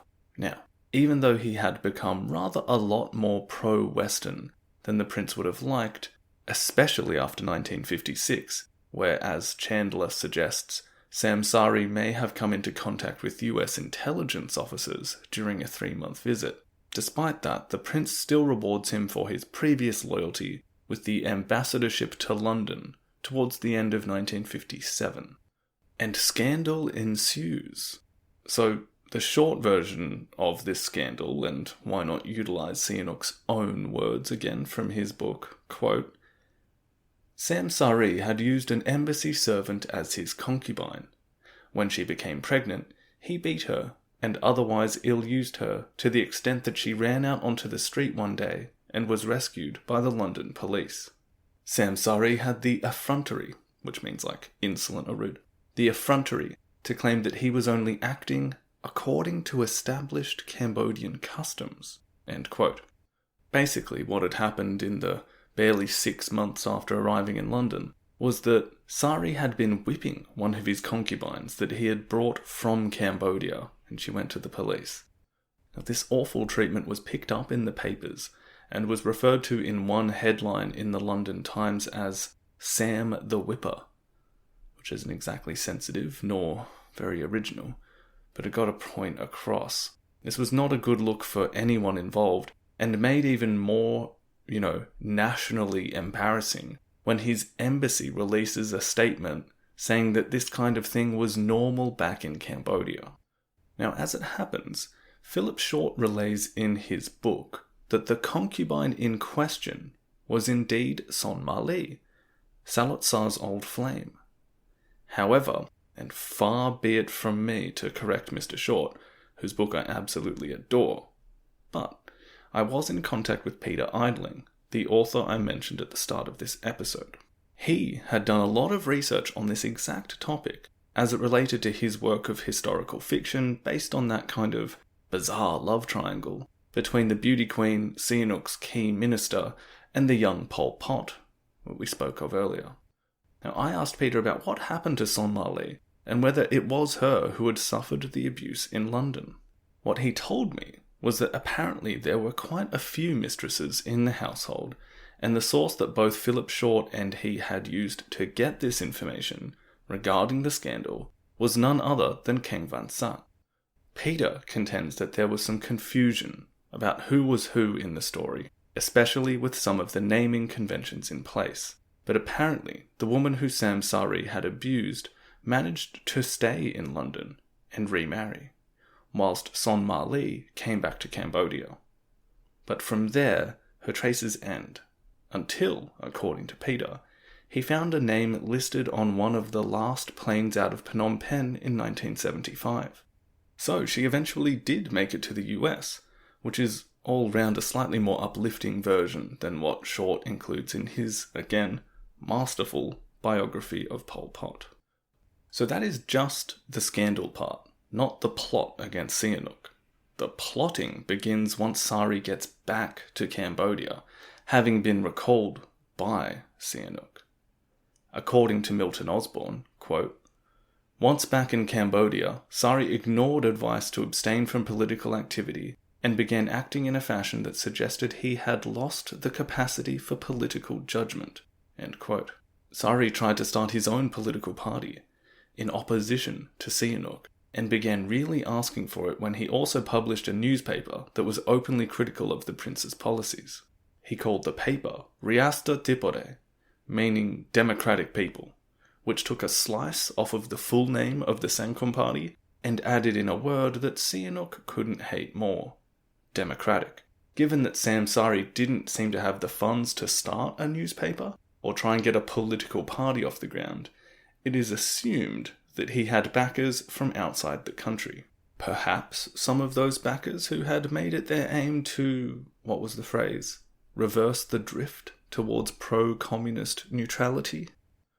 The prince plays it cool to begin with, and then calls out this betrayal at a speech on the 13th of January 1959, where he referred to a Bangkok Plot against his government, involving the Thai Premier and Sam Sari and others, although he didn't offer much else detail-wise. Coincidentally, Sam Sari hightails it out of Cambodia at this point, fleeing to Thailand, where he comes under the protection of the same people that did so for Son Ngoc Tan at the end of the First Indochina War. According to Chandler, quote, "The Thai probably expected more from Sari than he was able to deliver. What the Americans expected of him is unclear. An alliance of sorts was stitched together in Bangkok between Son Ngoc Tan and Sari, but the two men were never close, and support inside Cambodia for both of them was negligible." End quote. After not doing very much in exile, Sam Sari would be murdered in 1962. Whether this was by his own associates or Sihanouk's is unknown. Sihanouk, always ready to bring up and smear his old nemesis, says this about the end of Sam Sari, quote, "His association with Son Ngoc Tan was short-lived. He disappeared mysteriously in Laos. Liquidated, it was rumoured by Son Ngoc Tan, who never brooked rivals." End quote. This first plot, already part of this larger conspiracy that Sihanouk was dubbing the Bangkok Plot, is just the tip of the iceberg, however. Okay, plot the second. This one occurs basically at the same time as the whole Sam Sari thing happens, and comes to light 1 month after Sari flees to Thailand. Now, my dear listener, I do hope that I have mentioned this guy's name enough that it has at least some impact when I say that it was he who was heavily involved in the planning of a coup against Sihanouk. It's the former head of the Isarak movement, the thin, sunken-eyed magical warlord and basically mayor of Siem Reap, the man who Sihanouk had shown off at Geneva as proof that he had genuine nationalist guerrillas supporting him. Another trusted ally of the prince. It's Dap, Diamond Needle Chuan. He's back. His role in this story does not begin with the same kind of conspicuous fall from grace as Sam Sari, although both had begun questioning Sihanouk's drift to the left. In response, Dap Chuan had been moved back by Sihanouk to a governmental position where a man of his talents would be best suited, back in Siem Reap. There is a very big advantage of having someone with his proclivities for prompt and severe punishment in charge of the province in the country that will see most of the foreign tourists arriving. Petty crime was not tolerated. Tourists' safety was guaranteed, and as a kind of reward for this, he was collecting the highest tax revenues in the country. And he was an ambitious man. He had tasted quite high positions over the last decade or so, and with little opportunity to advance further, he may have become slightly disillusioned with both the power of the prince, as well as his aforementioned drift toward the left. Old Diamond Needle was no fan of the commies. We saw that back in the war with the French when he had decided against allying with the Khmer Viet Minh and rallied to the more staunchly nationalist version of Sihanouk. But, shunted out to the provinces in the late 50s, he was now considered a promising prospect for those talent scouts looking into Cambodia for a much-needed ally. And who are these people? Well, the CIA are one very interested party by this time. I think even the staunchest, pro-US foreign policy supporters will still admit that their country's intelligence agencies have a long history of looking to influence governments elsewhere. And the CIA was certainly looking for something to do in Cambodia around this time. While their involvement with Samsari is less obvious, or at least the results of any involvement, in the case of Dap Chuan, there was incontrovertible evidence to show that a CIA officer attached to the agency in Phnom Penh was involved in facilitating this plot to overthrow Sihanouk, an agent of Japanese descent named Victor Matsui. Now, while the Samsari debacle seemed to have a lot more to do with the Thai and Son Ngoc Tan's group, the Khmer, the Dap Chuan plot has a lot more to do with the South Vietnamese leadership, specifically Ngo Dinh Diem and his brother Ngo Dinh Nhu. That whole family are pretty wild, and hopefully we will have a bit of a closer look at them in an upcoming episode, but at this time, they were so outraged by Sihanouk's drift to the left, as well as the not very well kept secret that he had allowed Vietnamese communists to use the border region with Cambodia for sanctuary, as long as they didn't interfere with him. Well, the Nhu brothers hatch a plan to support a coup in Cambodia via Dap Chuan. It's them who take the initiative here, although Sihanouk was adamant that it was all masterminded by the CIA. He has this idea that it was a concerted conspiracy with everyone involved, but it's more likely that the plan came from the South Vietnamese. The CIA thought, that sounds great, we'll help out where we can, and we're more than happy to be able to get a good relationship going with a new Cambodian leader. But still, it's like Sihanouk said, that there was a plot to kill him, to replace him with a pro-US government and end Cambodia's left-of-centre neutral stance. The CIA are not standing in the way of that plan. So, what's the plot? Well, around February of 1959, the plans for this coup against Sihanouk gathered momentum. Weapons and ammunition were being stockpiled in Siem Reap, and an intermediary of the South Vietnamese leadership visited Dap Chuan and gave him 270 kilograms of gold, an essential ingredient for a coup. And that CIA officer we mentioned, Victor Matsui, he also visits old Diamond Needle and gives him a radio transmitter receiver that he would be able to use to make propaganda broadcasts once it was underway. Now all that sounds kind of boring until you read how Sihanouk recalls it in his memoir. Quote, "In early February, I received reports of unusual happenings at Siem Reap. On the 7th, 2 Chinese from the Khmer Film Company arrived from Hong Kong with huge cases of equipment, all installed in Dap Chuan's villa. Other details came to my ears. The 2 Chinese were in fact South Vietnamese. Their film equipment, when assembled, turned out to be powerful radio transmitters, which they started to set up in the jungle surrounding the Angkorian temples." End quote. I wish there was an audiobook version of him reading My War with the CIA. Anyway, the way he is recalling this, Sihanouk is made aware of what's going on, what's being planned, before anything actually takes place. Not great for old Diamond Needle, right? Right. Whether he knew that this was getting back to Phnom Penh or not, we don't know, but either way he does seem to have a very late and very big change of heart. Apparently, he had been very confident at first, but became increasingly nervous as things accelerated. He writes to Sihanouk's mother, Queen Kosamat, and to the Chief of Staff of the Cambodian Armed Forces, General Lon Nol, and spills the beans of the plot. Unfortunately, for the former magical warlord, his confession was not going to spare him. Interestingly, in Sihanouk's version of events, he says that he sends Lon Nol and their forces to simply arrest him so that they may glean from him the rest of the details of the coup. He wants the gold, he wants the information. Some historians relay this differently, and say that he also ordered him dead then and there. Whatever the case may be, Lon Nol's troops encounter no resistance, and while Chuan is wounded, he escapes to a nearby village, but they eventually find him, and they kill him. By this time, the CIA agent, Matsui, he's bailed.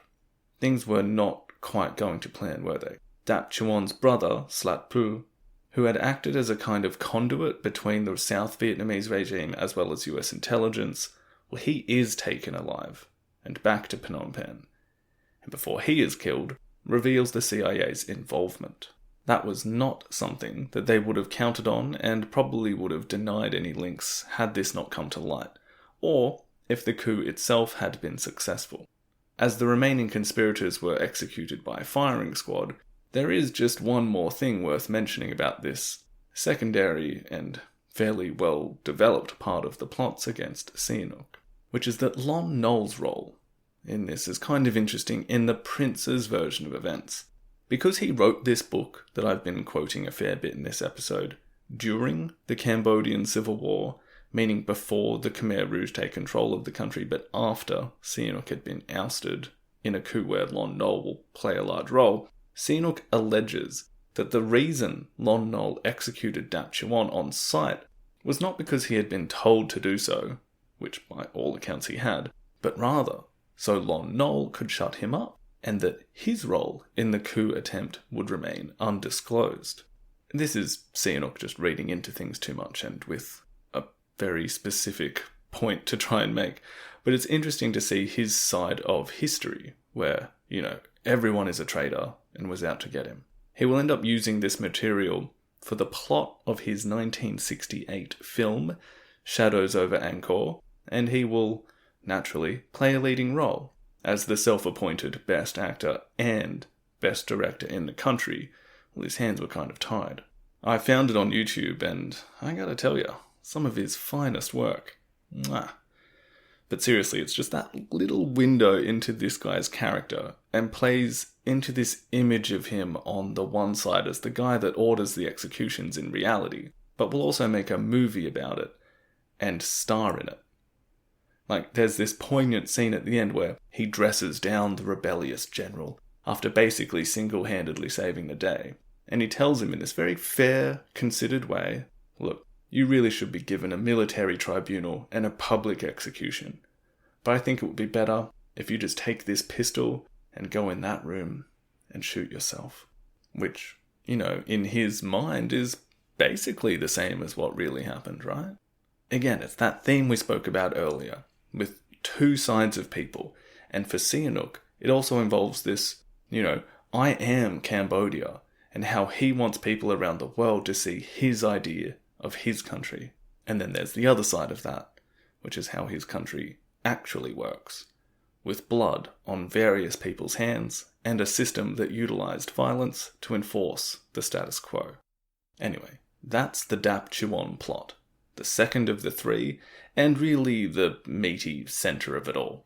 Like, it was a genuine coup attempt that was stopped before it could get started. The third plot is, it's almost lazy in comparison. It's like the equivalent of a convoluted bank heist plot that falls through, and instead of just going back to the drawing board, you kind of give up and say, maybe we could just blow up the bank. 6 months after the Dap Chuan kerfuffle, the leaders of the South Vietnamese regime, the New brothers, decide that they would have one last crack. The conspiracy with the gold and the guns and the radio transmitters and the CIA, that's all a bit complicated. Instead, why not just send 2 gift boxes to the palace addressed to the Queen Mother and a royal chamberlain? Usually the Queen would have opened her own package, but on this occasion the chamberlain opened both, while Sihanouk was in the adjoining room with his parents. The first box contained some really quite lovely smoking implements, while the other, upon opening, it exploded instantly. This killed him and another member of palace staff, wounding 2 others, but leaving Sihanouk, the king, and the Queen Mother unharmed. The plotters in this rather ham-fisted attempt had hoped that with Sihanouk dead they might have been able to then install Son Ngoc Tan in power, but alas, their careful and meticulous plan of hoping that someone would open a box that had been vaguely sent in their direction had shockingly failed.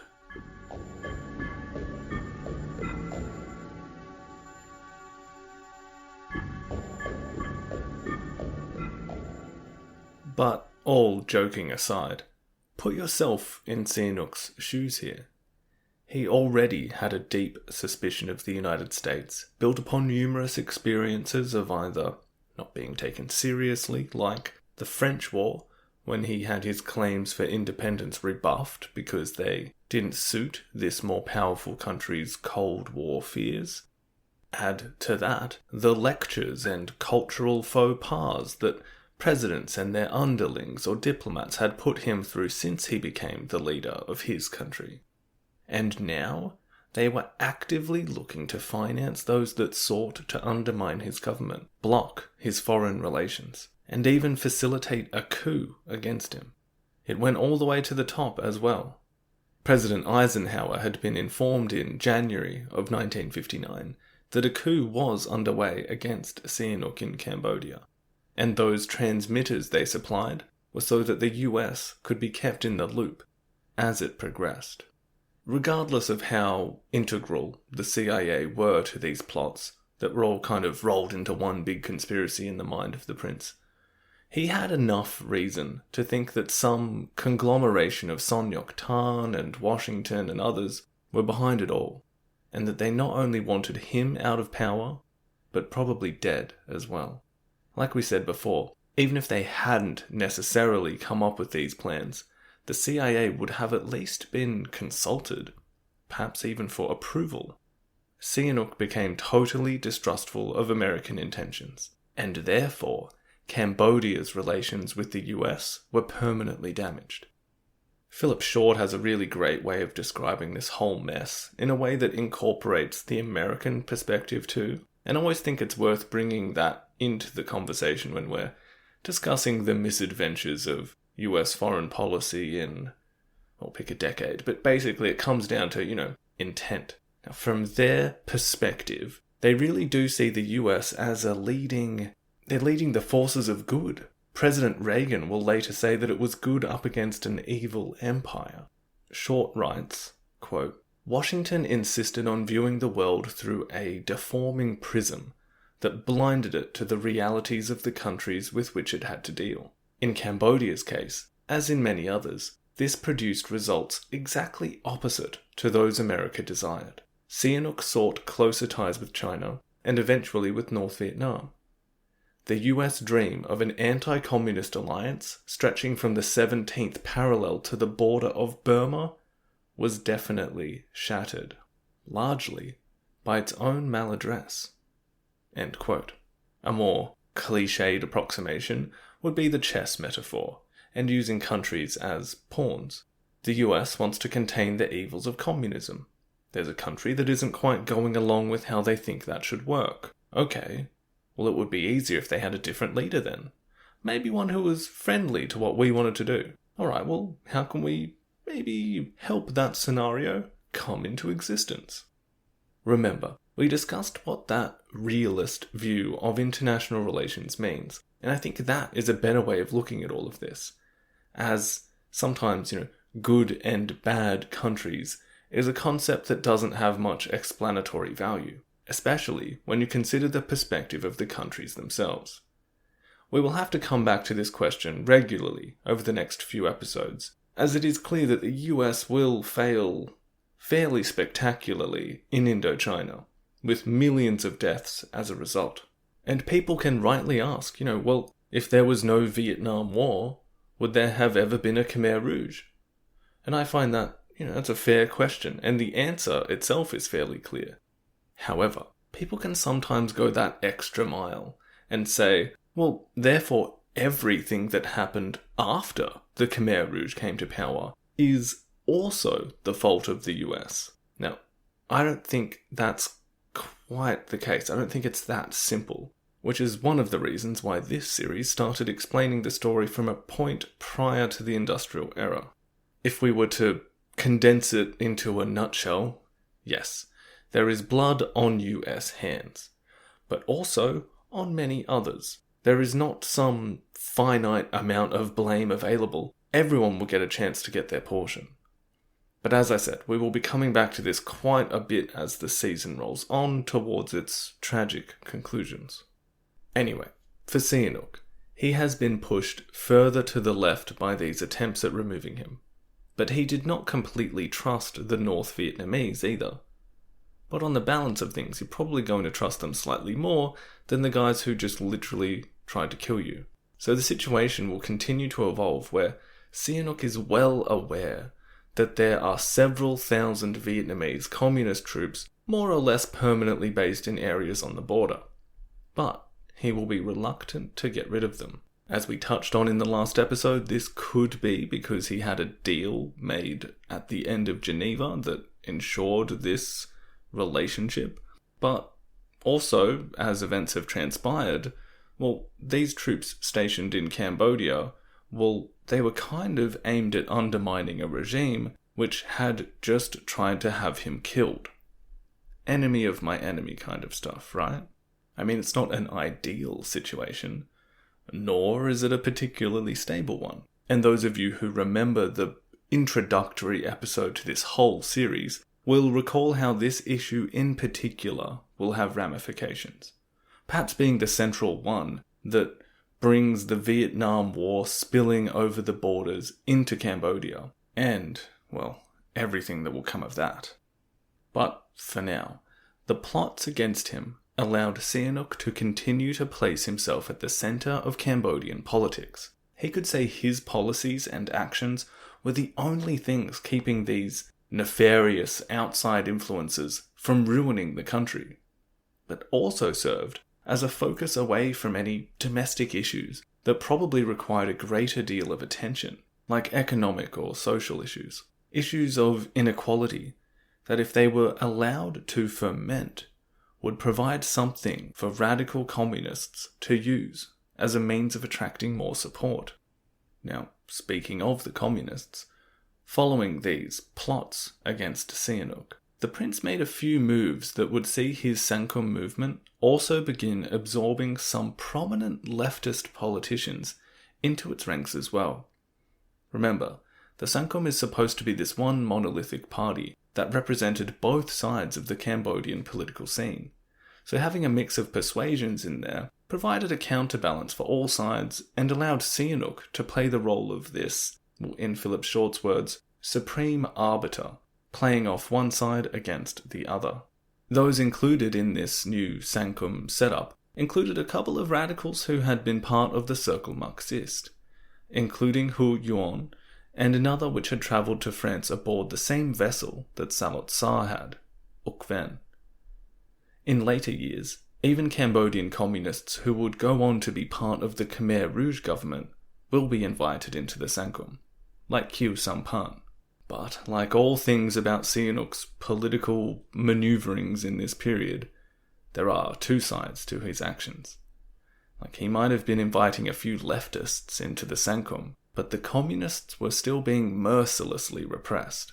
In fact, not to displease the rightist elements of his government too much, members of the security police shot and killed the editor of the Prachya Chon's newspaper as he was leaving the office.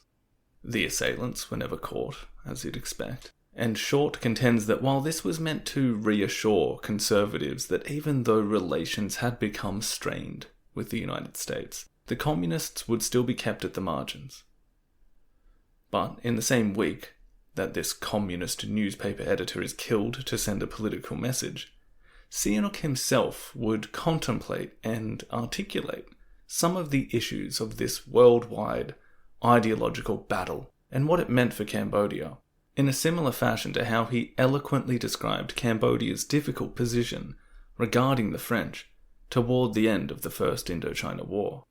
I'll quote this at length as it, again, shows us that he might be into making his movies and playing the saxophone and engaging in murderous political oppression, but he is aware of wider areas of the world as well.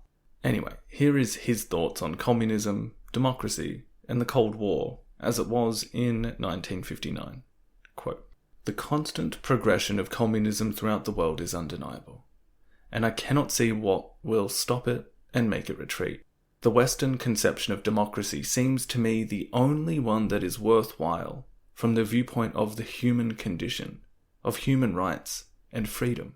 Its superiority resides in the fact that it places man at the summit, while communism reduces him to the state of a slave, to an all-powerful state.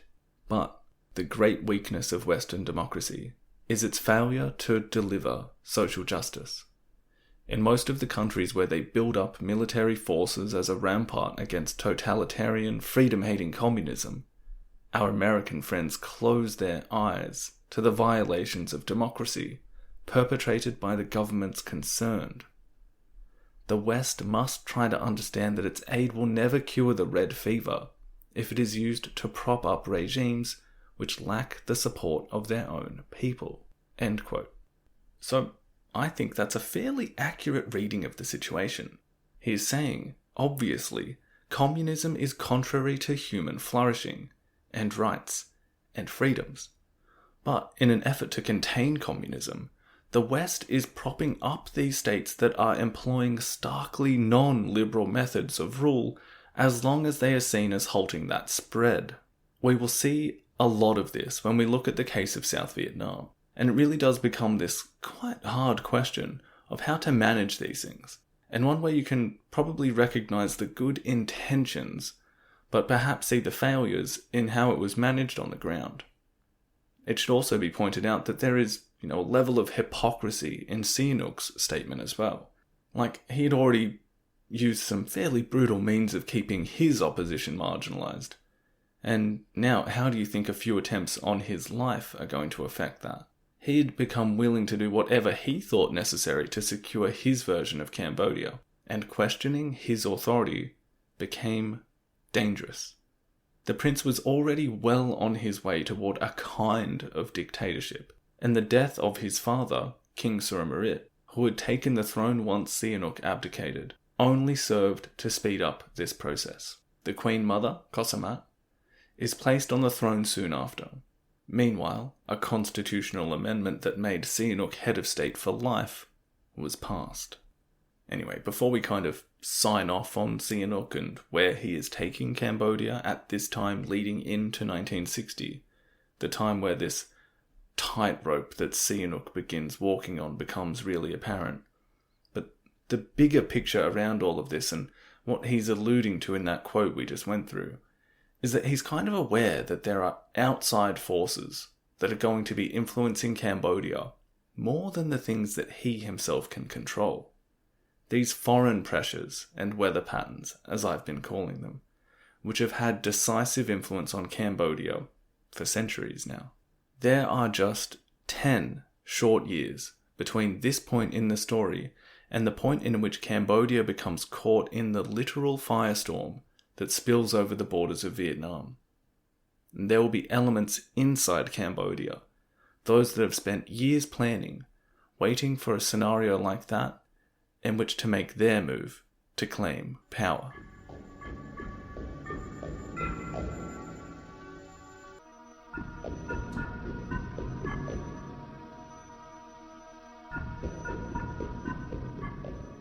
On the 30th of September, 1960, just a stone's throw away from the Art Deco French architecture of the Phnom Penh railway station, a very important meeting was taking place. It was hardly a glamorous affair. For the last 2 days, 21 Cambodians committed to the communist cause had been secretly convening to discuss a new, independent political line. To avoid detection, they had arrived individually or in small groups, and once they arrived in the disused railway building, they were not allowed to leave until this meeting, this congress, was over. One of those present, the groom from the beginning of this episode, Young Sari, he recalled the revolutionaries having to sleep on the floor, piled together like logs. It was hot. They couldn't wash properly. The whole place began to smell as their discussions went on. The organization, Angkar, as they had begun calling themselves, had a lot to talk about. As we discussed earlier, their movement had spent the best part of 5 years in the doldrums, suffering from a crisis of identity, no longer wishing to associate themselves with the hollow shell of a party that had been bestowed upon them by the Vietnamese. The Khmer People's Revolutionary Party had become disorganized. The defection of one of the leaders of the movement, Siu Heng, had necessitated change in how their organization was structured, as had developments in Vietnam 2 weeks earlier that saw the Vietnamese Workers' Party adopt armed struggle once again, a full-scale guerrilla war against the South Vietnamese regime. That was their preferred course of action going forward. However, to whatever extent Hanoi was still directing the rest of the communist struggle in the rest of Indochina, their directive to their Cambodian comrades was to avoid this type of insurgency. For the North Vietnamese, Sihanouk's left-leaning neutralism was playing a positive role. For those that Sihanouk was calling the Khmer Rouges, well, for them, he represented the head of a feudalist ruling class and an enemy of the Kampuchean Revolution. In the months leading up to this congress at the railway station, those who had begun assuming high positions in the predominantly city-based organization, like Pol, Norodom and Tu Samut, had begun drafting the statutes of a new political program, one that would espouse the principles of Marxism-Leninism, defining themselves as a party of the working class, organized on the basis of democratic centralism, criticism, and self-criticism. They aimed to nationalize the main means of production, and to realize the people's democratic dictatorship, and then go on to construct a socialist system based on the slogan, "From each according to his abilities, to each according to his work." Under the dictatorship of the proletariat, they would advance towards communism. This new program that they had begun supplying to their cells contained all the hallmarks of a Marxist-Leninist-inspired party, if not too concerned with some of the realities of Cambodian society. But the person that drafted this program knew, from his time studying Maoism in Paris, as well as under the Viet Minh, that revolutionary vanguards could take liberties with some of the classic Marxist doctrine in order to produce their own kinds of revolutions. They saw Cambodian society as half feudalist and half imperialist, and they proposed that the countryside would be a key facet of their revolution. In order to annihilate the feudal regime, the Angkar must be ready to adopt non-peaceful forms of struggle. The countryside will provide them with favourable conditions. The revolution will make use of this potential to build and consolidate their strength. It will be their base for the revolution because, in their view, Cambodia, an underdeveloped country, will require a national revolution based on the peasantry. They saw the cities as the nerve centre of the ruling class and the imperialists, the places where the enemies of the revolution can concentrate their power to suppress them. While the rhetoric I'm quoting might sound fairly similar to most of the revolutionary jargon we've heard, the point is that the Cambodians, no longer seeing themselves as this little brother to the Vietnamese communists, were willing to disregard the advice of their better established Eastern comrades and adopt their own political line. While they were not declaring their complete independence from their ideological mentors, this was a sign of intent, the little brother testing the waters of self-reliance. Pol would later describe this party congress. Quote, "The participation of the 21 representatives at this party congress was a life and death struggle. Had the enemy discovered the site of the congress, the entire leadership of the party would have been destroyed. The line of the party would never have seen the light of day. The revolution would have been gravely endangered and its future jeopardized." End quote. During this congress, they would elect their own leadership, without the input of Hanoi, and those who had risen to the top of the Phnom Penh branch would benefit. Tu Samut, the former monk and veteran of the Khmer Viet Minh, due to being the last remaining leader in Cambodia following Siu Heng's defection, he is voted as the new secretary of the party. Norodom, a former law student at a Bangkok university who would also become involved in the Indo-Chinese Communist Party, took up struggle against the French and also received some training from the Viet Minh. He was also living a kind of double life in Phnom Penh, like Saloth Sar, and he was voted to the deputy secretary role. He will later be described by a leading historian of Cambodia as one half of the same brain shared with Pol Pot. Speaking of Pol, he is voted in at this Congress as a member of the so-called Standing Committee. This places Pol effectively in the third highest ranking position. Ieng Sari was also voted into a leading position, as were some veterans of the Isarak movement like Sao Pim and Son Ngoc Min, although he was absent from this meeting. But it's interesting to note that the former leader, due to being in Vietnam, is seriously demoted in this new structure. Chandler even goes as far as to suggest his inclusion in this rebrand of the party was only symbolic. After all, Hanoi would not be able to monitor the activities of the new party. Now, I realise many of these names will either sound unfamiliar or sort of blend together, and that may be the case for some time. Not to worry, they will differentiate over the course of this season, and again, feel free to look at some of them in that link provided in the show notes. But one part of the structure that is adopted in the grounds of the railway station that I might as well introduce now is the kind of fuzzy way the Communist Party of Kampuchea will discuss who is in charge. Members are voted in, as we saw, as part of a standing committee. But then, these same members are also voted into what is called a central committee. It's all a bit confusing, particularly when the statutes of the party will discuss the central committee as the highest decision-making organ of the party. However, within that is a more exclusive committee called the Standing Committee, who will essentially form the real decision-making matrix. To make it more confusing, you'll have some people in the Central Committee that aren't in the Standing Committee but are sometimes these full members and alternate members of the committees who can be there in the conversation but not vote.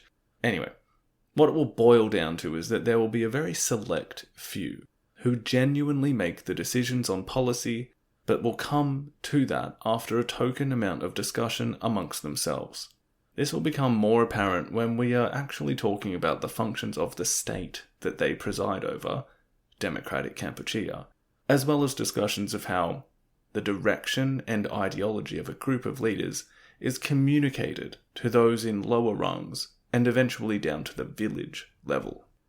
Now, if all of that sounded a bit boring, it's important, especially if you are intending to lay the blame for policies that lead to more than 2 million deaths over a 4-year period to a leadership, as well as to those that carry out these orders. I find that a lot of people tend to think of Democratic Kampuchea as this completely unorganized, sometimes peasant hatred-fueled bloodbath, but that's not really the case. Andrew Merther, in his book Brothers in Arms, which details Chinese aid to the Khmer Rouge, he sums this up really well when he says, quote, "Democratic Kampuchea was not defined by the negative space of anarchy. It was a state. It was a totalitarian state. It was a state that excelled at fear, death, and hubris far better than anything else. But it was a state defined by a distinctive network of organizations and institutions, not the absence of them." End quote. But I am getting ahead of myself. That is still 15 years off in the story. But this Congress at the railway station, this is crucial. It's a sign that the Cambodians are taking their own strides now. They will consider this the birth date of their party, rather than the split of the Indo-Chinese Communist Party in the early 50s. This new party, which will soon adopt the name of the Communist Party of Kampuchea, this is the group which will eventually lead the armed struggle, first against the imperialists, in their eyes, then against the enemies present within their own country, then against their former Vietnamese comrades, and then against themselves. In fact, it is at this same railway station that, in the aftermath of their stunning victory on the 17th of April 1975, after the millions of residents of Phnom Penh have been forced into the countryside, and as the Khmer Rouge begin systematically murdering the members of the regime they had vanquished, it's at this same railway station that the same leadership will once again reconvene and discuss their plans for their new country. But now, in 1960. Sihanouk is calling them the Khmer Rouges. They are calling themselves Angkar, and we have reached the point in the story where Saloth Sar, having adopted the revolutionary name Pol, is near the leadership of an independent Cambodian Communist Party, where Sihanouk has embarked on a tightrope walk of neutrality which will alternatively appease and anger those countries around him and factions within his own country. The Khmer Rouge, meanwhile, are laying the seeds of their revolution, which will prioritise the countryside and those who live in it, yet be led by some who found their ideology half a world away on the streets of Paris, trying to break free from what they see as patronising Vietnamese tutelage. They are also slowly setting the stage for war between the two hereditary enemies. The Vietnamese communists themselves are braced to resume armed struggle against imperialism, this time in the shape of a new enemy, the United States. The Second Indochina War, the Vietnam War, is just a few short years away, and it will not be long before we see US troops disembarking at Da Nang. The hurricane of history is once again coalescing on the horizon. This time, it will bring with it a different level of destruction and death. And this, as we've said, will be the tragic focus of Season 2 of In the Shadows of Utopia. Thanks again to those who support this show in any way, both financial and by leaving a rating and positive review wherever you can. Contact and support information can be found on the website www.shadowsofutopia.com. Until next time, everyone. Goodbye.